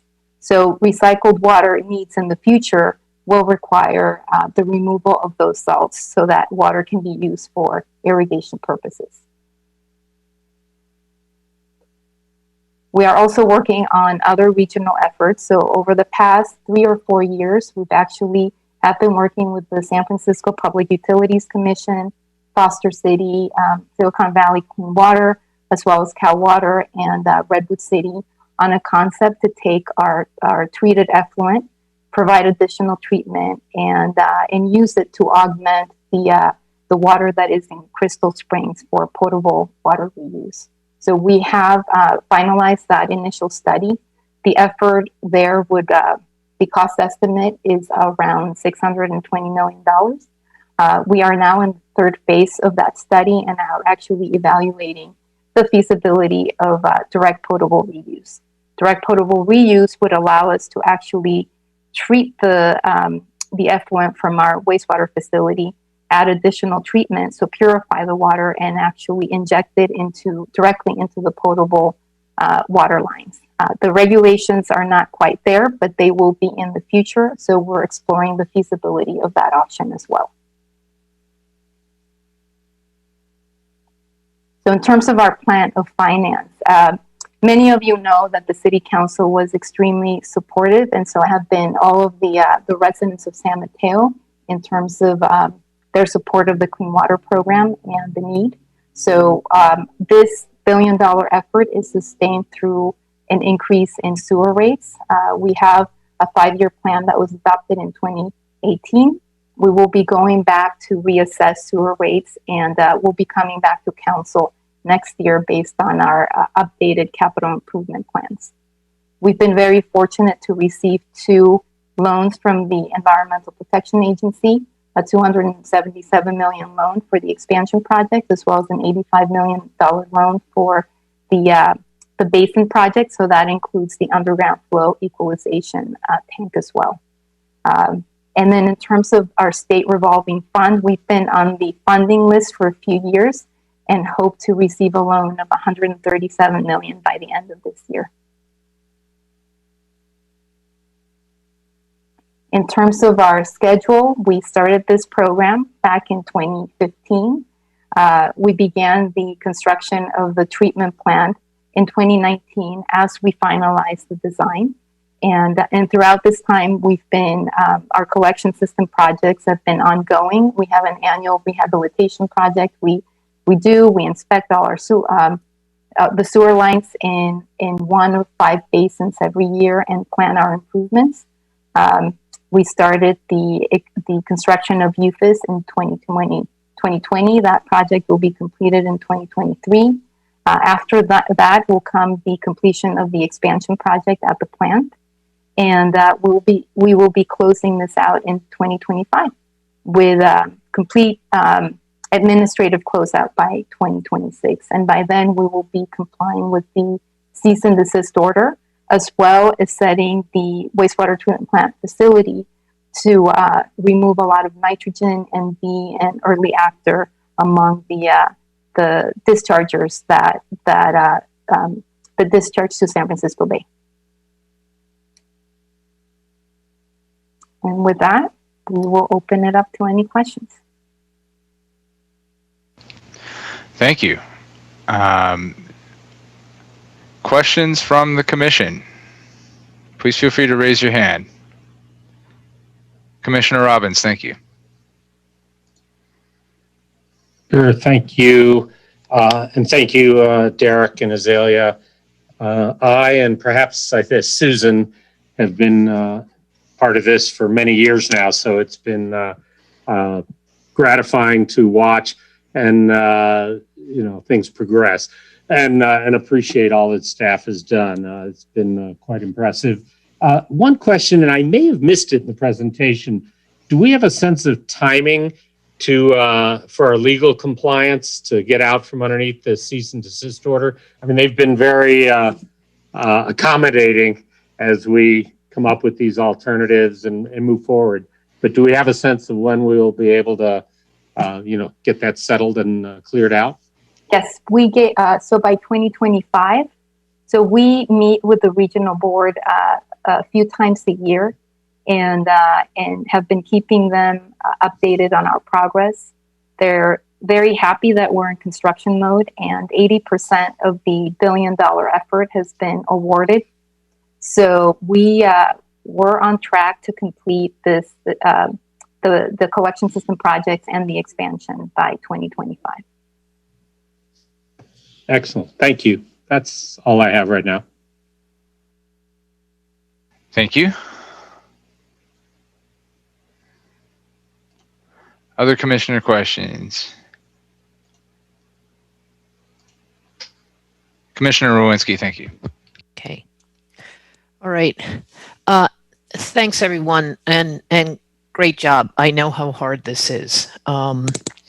I just have a few questions. With all this excavation going on, where is the soil? There's a tremendous amount of soil that is being removed. Where does it go?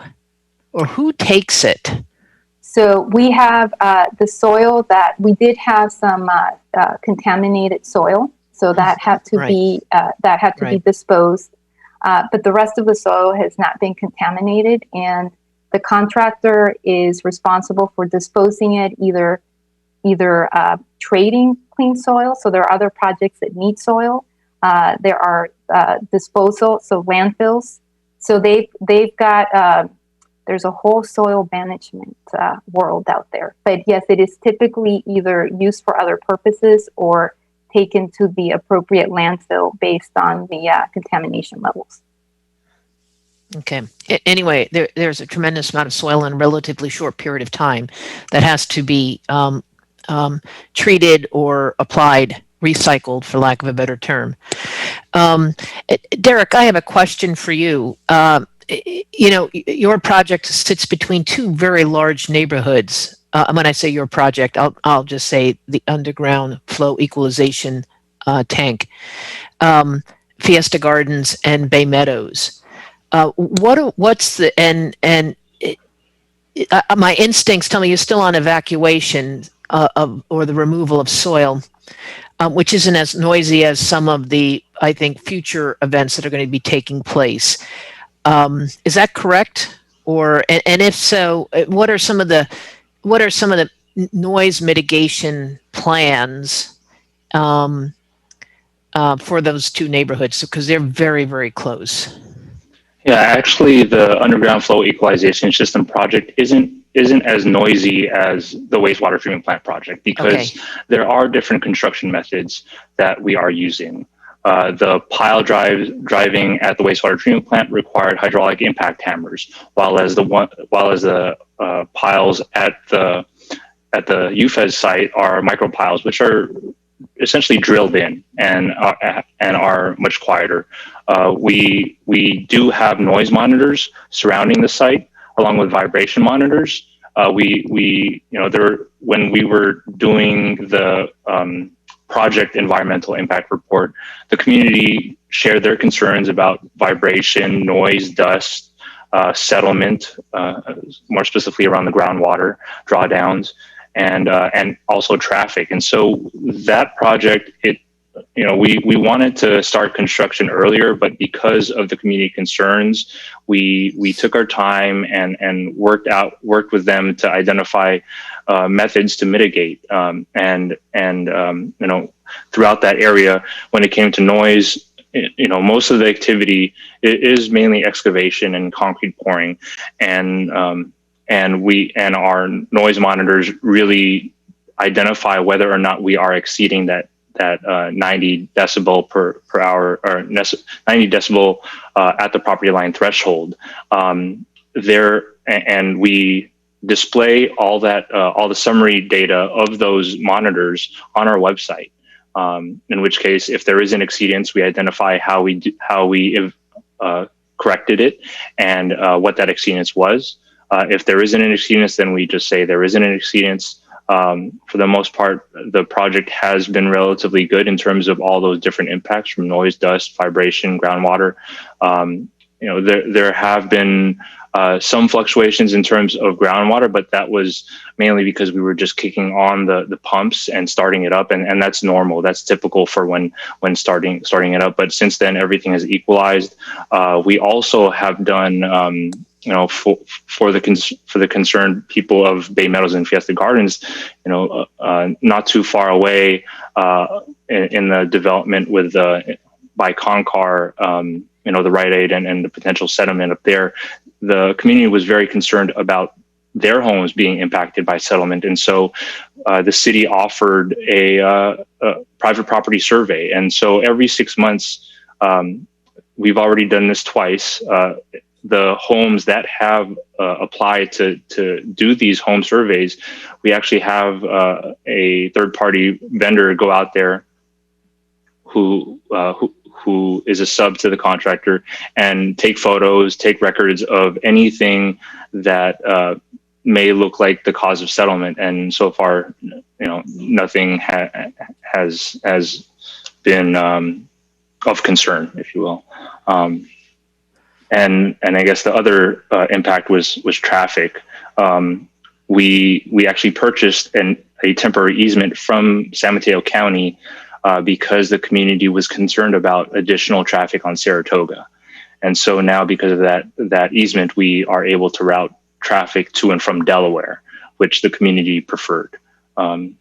So I know that was a long-winded answer. It wasn't just talking about noise. It was very good, Derek, because you kind of covered all the points, and these are points that I have heard and hear periodically, about traffic, but nothing that I would say would exceed any threshold compared to, as Commissioner Robbins said, we've been involved in this, I think, 3 or 4 years now, and I remember some of the earlier meetings with the public. So I think the city's done a good job, and I'll be curious if there's any speakers from the public after we're done with our questions.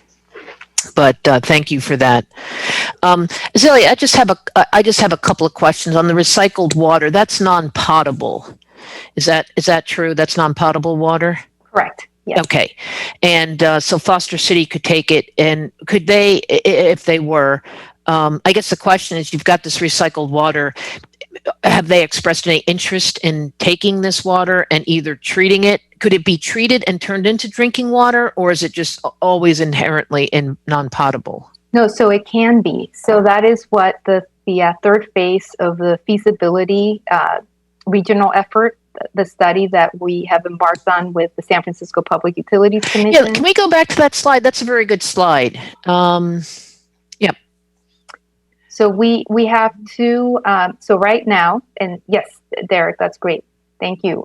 So the once the expansion is done, we will be meeting recycled water criteria for non-potable use. So correct, Commissioner Walensky. That water could be used for non-potable uses such as irrigation, but we do have a salinity problem because of the location and the impacts of the Marina Lagoon. If you go to the next slide, or actually, I'm sorry, go back to the first one, the previous one, thanks. Where do the regional efforts, sorry, the next, no, keep going. Yeah, after this one, there you go. Yep. So we have explored two options. One is, this is it's to be able to use the effluent for potable. So what the plant will be producing will be non-potable. However, if we purify that water, we can provide additional treatment and send it to Crystal Springs to augment the water in the reservoir, and that would get mixed with the potable water and distributed. The other option that we are exploring is actually purifying it and putting it directly rather than taking it to Crystal Springs. Actually, it would be direct potable reuse, which would mean that we could take it and inject that water directly into the potable distribution system. Right. So we are just exploring the feasibility of that. Right. And how long will it be before either one of those options, or maybe there's another option that becomes available? We're looking at the reservoir water augmentation, the direct potable reuse, and possibly there becomes another option.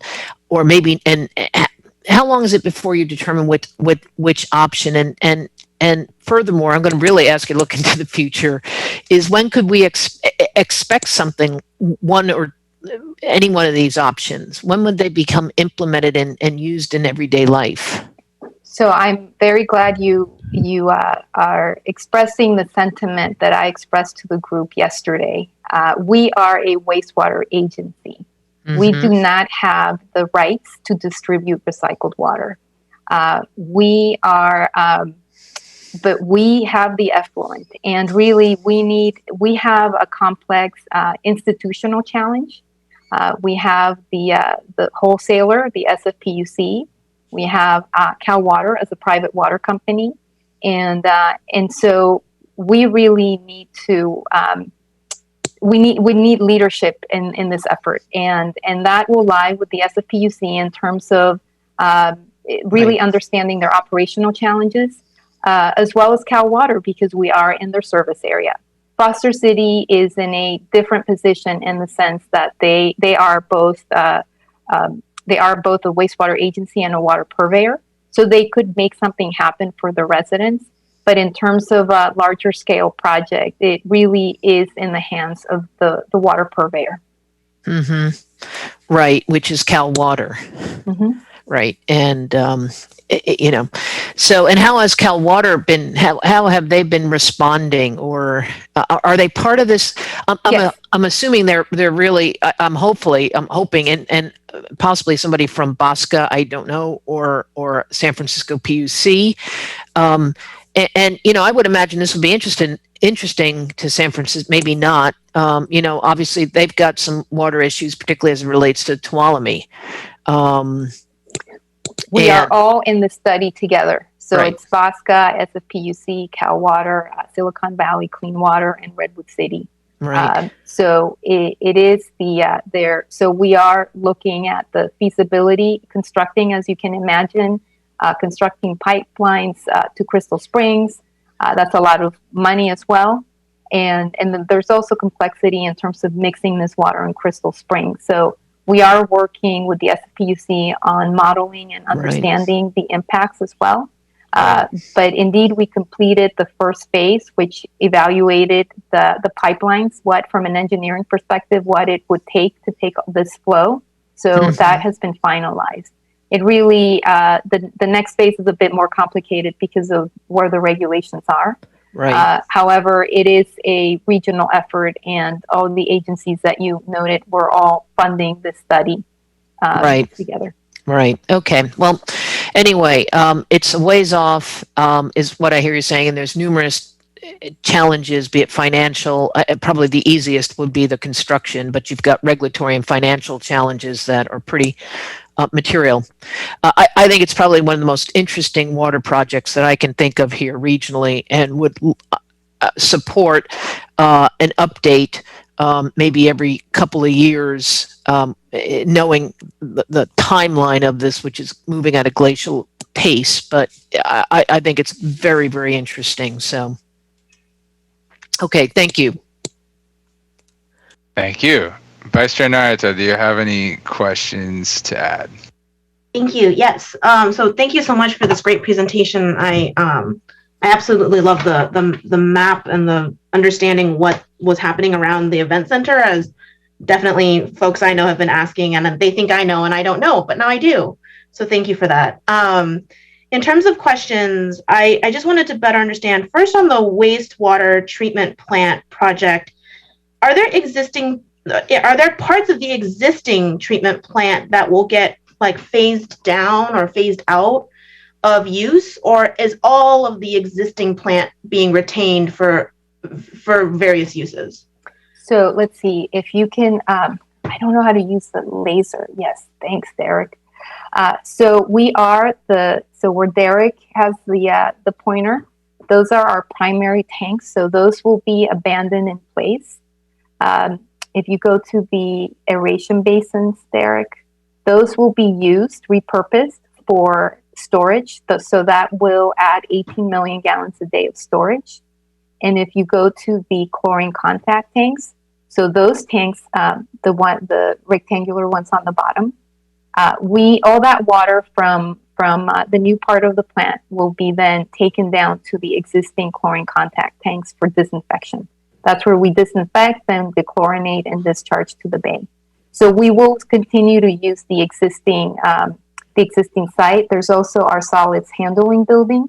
So as I mentioned, the expansion really just focuses on the liquid side.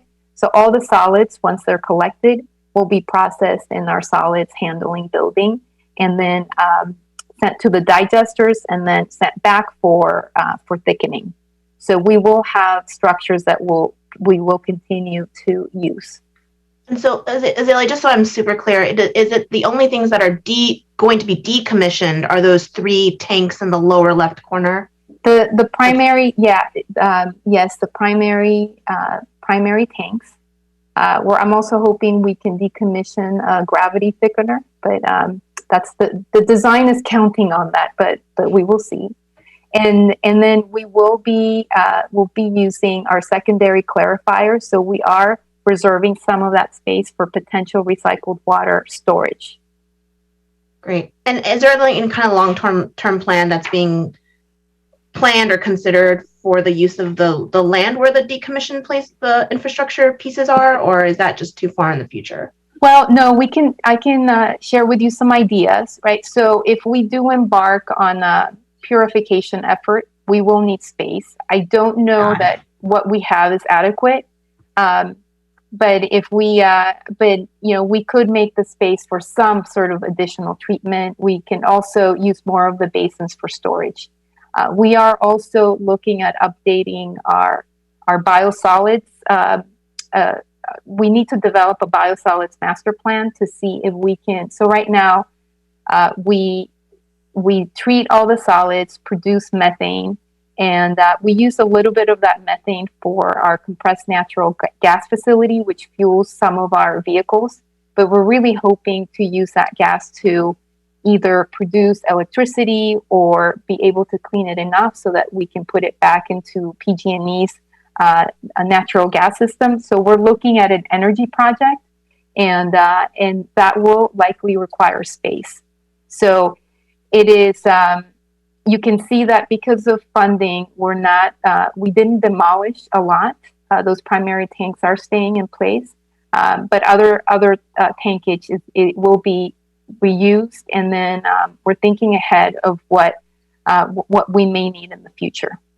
Great, thank you. And then when you mentioned the for the financing part, the sewer rates that come up in 2022, 2023, does that come to this commission, or does that go straight to council, or does that go to another commission? That kind of an item? So we did. So Derek, you might know, back in 2018. So council approved the rates in 2018, the 5-year plan. I don't know if that was brought to the commission. Sorry, that was before my time. It definitely was. I think we held 31 meetings, various community meetings with Public Works Commission, City Council, and before the final recommendation was given to City Council, we obtained the recommendation from Public Works Commission at that time. Thanks. That's super helpful to know. And then lastly, you know, I really appreciated your outline of the complex institutional challenge at hand in terms of taking advantage of actually using the 10 million gallons of recycled water. Is there anything, and you mentioned, you know, there's leadership needed here, specifically Cal Water and San Francisco PUC. Is there anything city policy wise or contractually or some sort of, you know, I'm not even sure, that can be done within the existing authority of the city to help that process along further, or is it more that the city is is situated in a more influencing, educating role in that complex system? So we have an institutional. So as part of the second phase of the feasibility study, we actually did an assessment of the institutional challenges and what that means in terms of our jurisdictional roles. So I would say that as a wastewater agency, we all we can say is we have the wastewater, and there's value to that wastewater, especially as we experience sustained drought conditions. I would say that the influence is on being concerned about droughts and being able to show, you know, good partnership. But I don't think that legally we have the ability to go beyond that. Thanks. And sorry, I also do have one last one I realized. Is there any discussion in the department about the federal infrastructure, the various federal infrastructure packages that are being at play now, and timing wise, if something were to come to fruition, would parts of this, whether it's the wastewater plant or if it's other parts of the clean water plan, qualify for potential federal funds in that way? And does that flow from the federal government to the state to the city in the existing, Derek, you are like so good at anticipating my needs, existing, you know, financing structures and play, or are there new things and new relationships that would need to be built with the federal government in order to achieve this hopeful new influx of funding? So we have taken a look at what the criteria in water projects, wastewater projects, stormwater projects are part of that. So we would definitely qualify for quite a few. You know, what has come to mind. We also have stormwater needs. Cities have a lot of infrastructure needs, so we definitely would qualify. Now, how that will be managed and distributed, I don't have the details for you, but we know that we would have quite a few projects that we would be eligible for from the stormwater, waterfront, and also we are exploring opportunities for grade separations. As you know, the funding for grade separations takes decades, so we're taking a look at how to plan the next grade separation project. Great. Thank you so much. That concludes my questions. Thank you. After so many great questions, it's hard to jump in with even more questions. I'm going to try one or two. I think one would be sort of piggybacking on other commissioner questions related to the potable reuse groundwater recharge pilot. Azalea, you mentioned that phase one of that study exploration is complete. Is that information available somewhere to the public? And what could residents do? Where could they go if they're interested in next steps? Great suggestion, because we can, everything's publicly available. So, but we have not posted. That report was finalized last year, but we have not posted that on our website. So I think, so we've been in the process. 2 years ago, we did a complete rehaul of our Clean Water Program website and have all the documents linked. So we will look at adding that to the portal. Thank you very much. And perhaps I can segue into the simple question of, if people are interested in between updates to Commission and Council on Clean Water Program projects and initiatives, where should they go? They can always start with Derek. Thanks, Azalea. I wish I knew Azalea's office phone number off the top of my head so I could say it right now, but I don't. You could go to cleanwaterprogramsanmateo.org. That is our main website. That was cleanwaterprogramsanmateo.org. We also have a hotline number if there are any inquiries. That's also posted on the website. We have a dedicated underground flow equalization system hotline, along with a SMS texting service specifically for the UFES project, and of course, email subscription lists for both those projects as well. And we've continuously posted on all those channels, Facebook, Nextdoor, and have been what I feel has been a relatively robust outreach effort.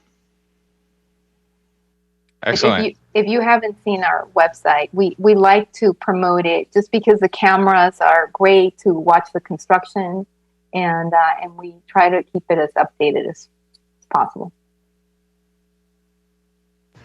Thank you.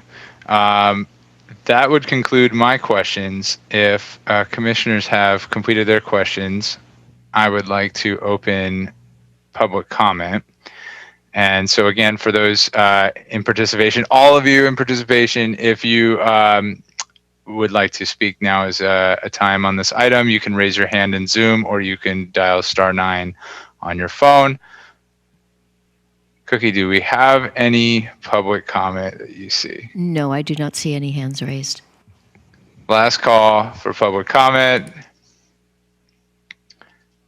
And I will therefore close public comment and return it to the commission for final comments. Please feel free to raise your hand if you have a final comment. Commissioner Robbins, thank you. Sure. Just two comments. One, thanks again. This has been great work for a long time. It's complicated, and it's just wonderful how it's progressed. But the other comment would be just to encourage the staff and all the related organizations and agencies to really push on trying to get this recycled water up to a point where it's truly coming back into the community one way or another. I know it's more, from living with this for years, it's more aspirational, where almost everything else is a necessity for both legal compliance and health and safety. But I think it would be great if we can keep pushing on that and get to a point where a significant amount of this wastewater is ending up back in our aquifer one way or another. That's it. Thank you. Anyone else? Going once? Thank you, Commissioner Bowinski. Sure. I just have, this is actually more of a question than a comment. Would it make sense, Azalea and Derek, to maybe present that phase one report during one of the commission meetings? And I'll just leave it out there. There's a lot, I think there's a lot of interest on the commission side and probably on the public side. It's not something in the immediate future. It's not urgent, but I think it's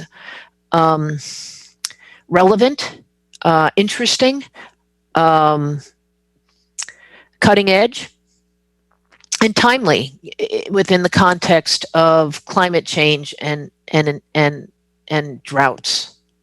Anyway, just a thought on that. If it's not, then Well, like any item that the commission would want us to come back to,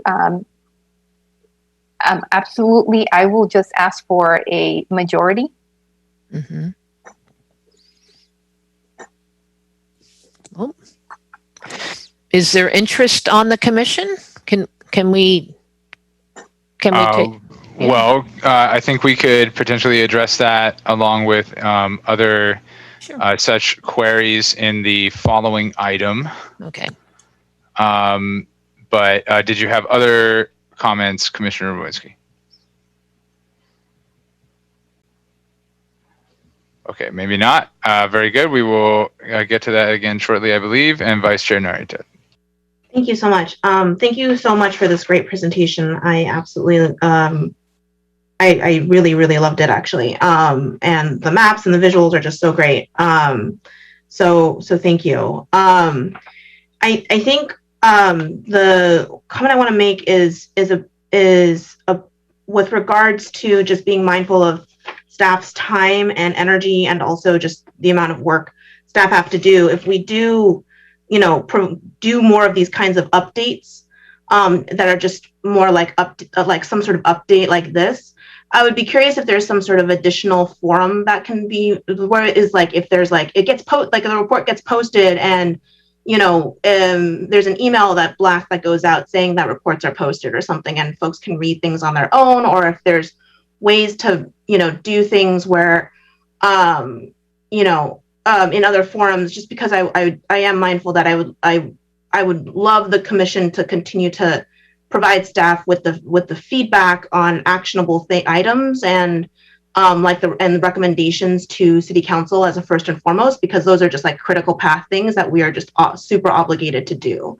So I just want to keep that top of mind as we move forward. And the more that we can do those things, the more we get momentum going, and help support council to achieve more and more of their agenda. So that's where I'm at kind of in terms of meetings. And so to that point, Commissioner Lewinsky, on your recommendation, to me, it would be great if there was some kind of update that led to some kind of an action.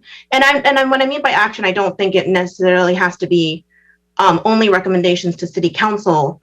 It could be that, for instance, the commission wants to also discuss perhaps sending a letter to the state about an issue like the drought or something. And so we would want a presentation about the drought because we need to be informed when we ask staff to write a letter or something like that, right? Where and keeping in mind also staff's capacity, again, making these high impact, important things that we think as a commission are needed. So I just want to put that kind of filter on any kind of recommendations for updates to staff, being mindful of capacity, mindful of existing work, and mindful of the existing agenda that we have to do month to month to support the council. Thanks.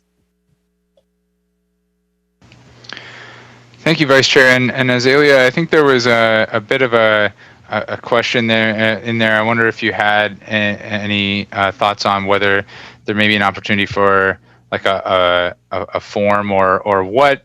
Do you have any guidance on such requests?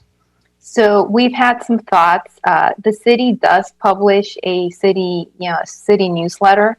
And I think the challenge with Public Works is we are so large and diverse that we don't want to overshadow other important efforts from that other departments are initiating, or community events. So I have to say that we're sort of struggling in terms of figuring out how to best keep people updated of all the initiatives, projects, efforts that Public Works embarks on.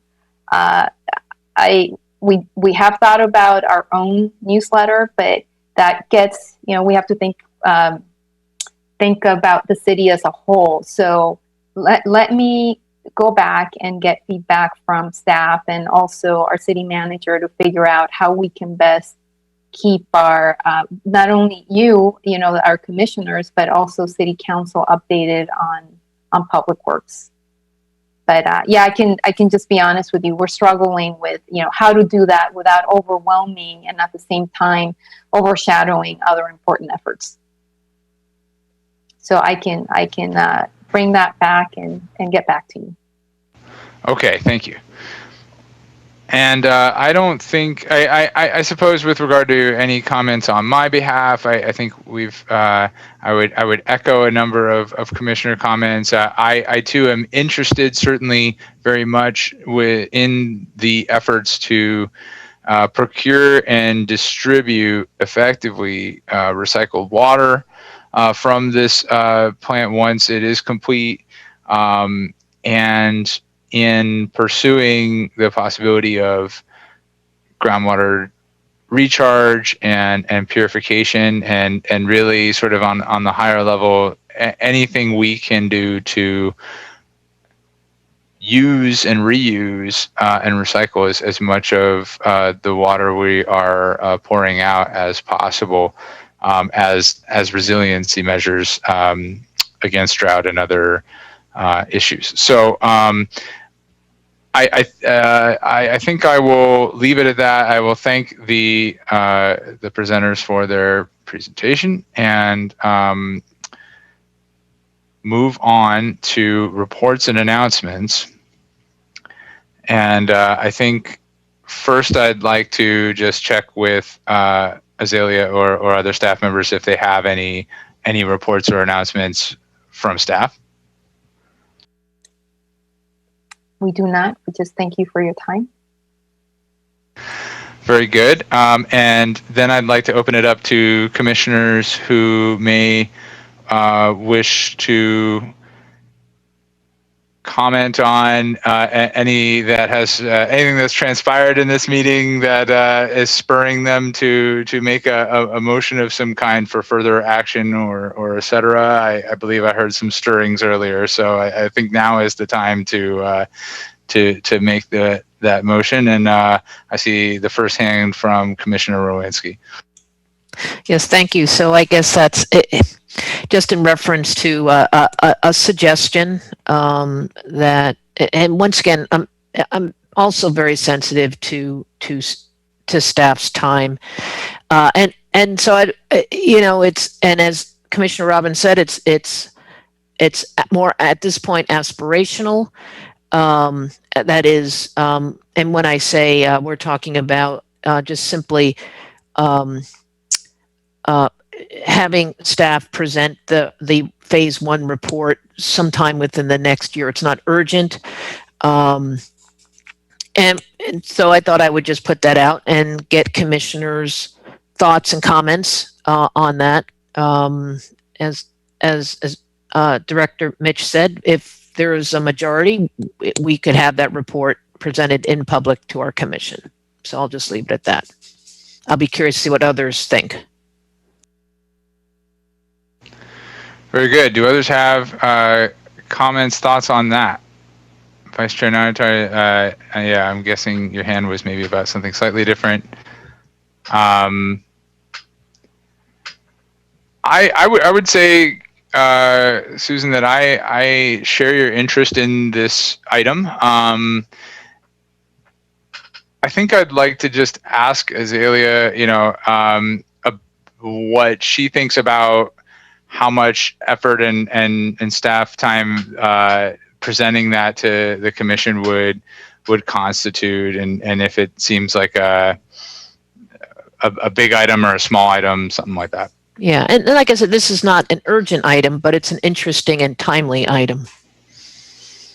Well, I would say that if there's majority interest, we can make that work. That effort will fall on me, but I am more than happy to do that because I understand the interest and the need.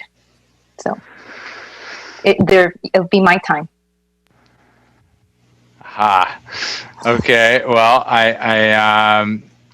Duly noted. I'd also like to ask Commissioner Rowinski about an alternative way to potentially pursue this.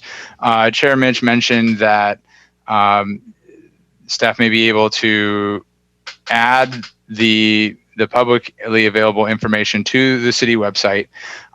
It may be possible for yourself, myself, and other interested commissioners to look, take a pass at what's available first, and maybe if to Vice Chair Narita's point, determine that there are a number of questions about the material, or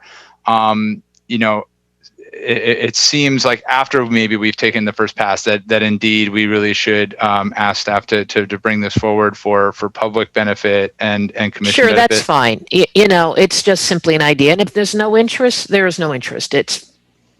I would just thought I would bring up the conversation. Or if there's another approach to this, it is fine with me.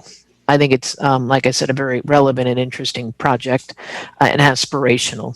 But Commissioner Robbins, do you have thoughts on this?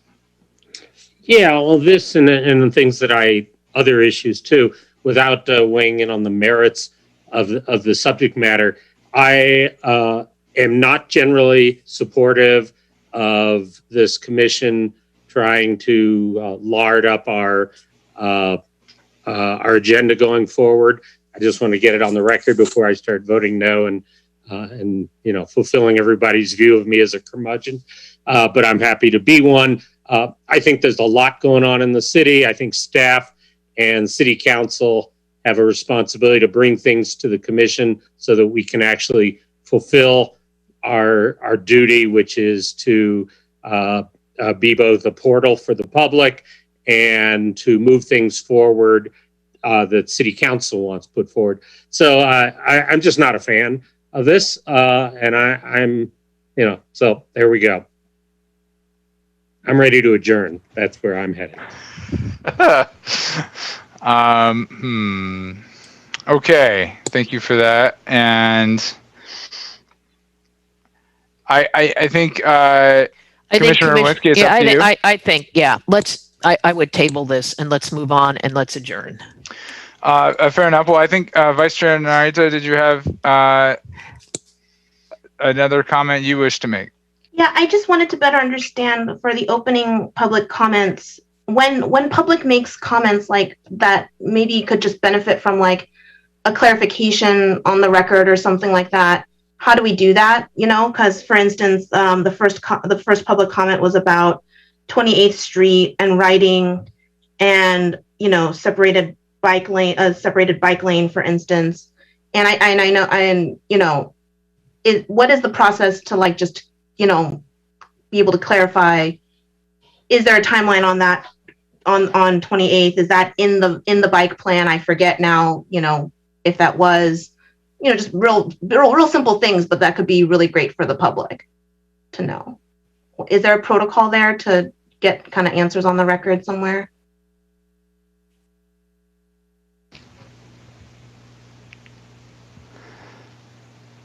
Well, I'll weigh in just as an old commissioner on a couple different commissions. The answer is the Brown Act's very clear. We can't act on it, but staff can reply. Usually the appropriate reply is to say, please send an email or call a member of the public to the relevant staff person, and then it's dealt with that way, unless it's an issue that staff or council wants put on our agenda in the future. But when it's just a random question, we get them all the time. Traffic's bad in my neighborhood, blah, blah, blah. It's not on the agenda. Then it's really just putting them in touch with the right staff person. Got it. I would love it if at all possible to put that commenter in touch with, I assume it's Sue Ellen, if that could be a recommendation to staff, but that was the extent of my kind of inquiry. If I may, thank you, Commissioner Robbins. I take a lot of notes, and we get back to people with who provide comments all the time. So I have my comments, from Drew, in terms of the El Camino project, we know how to respond. So we are busy taking notes, and that happens behind the scenes in terms of getting, if we know the resident and we have their contact information, we do respond. Fantastic. Thank you. I did not know that was happening. So thank you. And thank you. And I'm also learning in terms of figuring out what to say, but let me tell you, I have all my notes here of whom to get back to. That's wonderful. Thank you so much for letting me know, because I'm also learning. Thank you. Yes, and I too am learning, and I appreciate everybody's patience as we get through this meeting. I believe we're ready almost to adjourn, but I did have an announcement or two that I wanted to put in, because I do try to do that. I think it's useful. This is a good opportunity for it. First of all, I mean, I think the low-hanging fruit ones that I think are worth sort of highlighting and closing us with a little bit are to make sure that interested members of the public take a look at commute.org. We had a representative earlier on one of our items, and indeed, I don't know about you, but I had been working from home as a San Mateo resident for a large part of this pandemic, but I have begun since returning to my office. And with that comes a reintroduction to available transit, some of which is running differently, and so on, and thinking about how I can pick the best ways to my office and back in a sustainable way. Of course, very important for all sustainability and infrastructure commissioners to consider.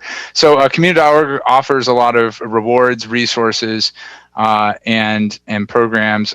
Please consider checking those out for yourself and potentially your employer organization. They also do their own shuttles and everything too. You might be able to take a commute or shuttle somewhere to help you get to work and back. And then Sustainable San Mateo County has been running a number of monthly virtual happy hours that are frequently on topics that are also coming before this commission. They're environmental topics such as wildfire mitigation, drought and water use. And the next one is coming up this Tuesday, July 20th at 5:30 p.m.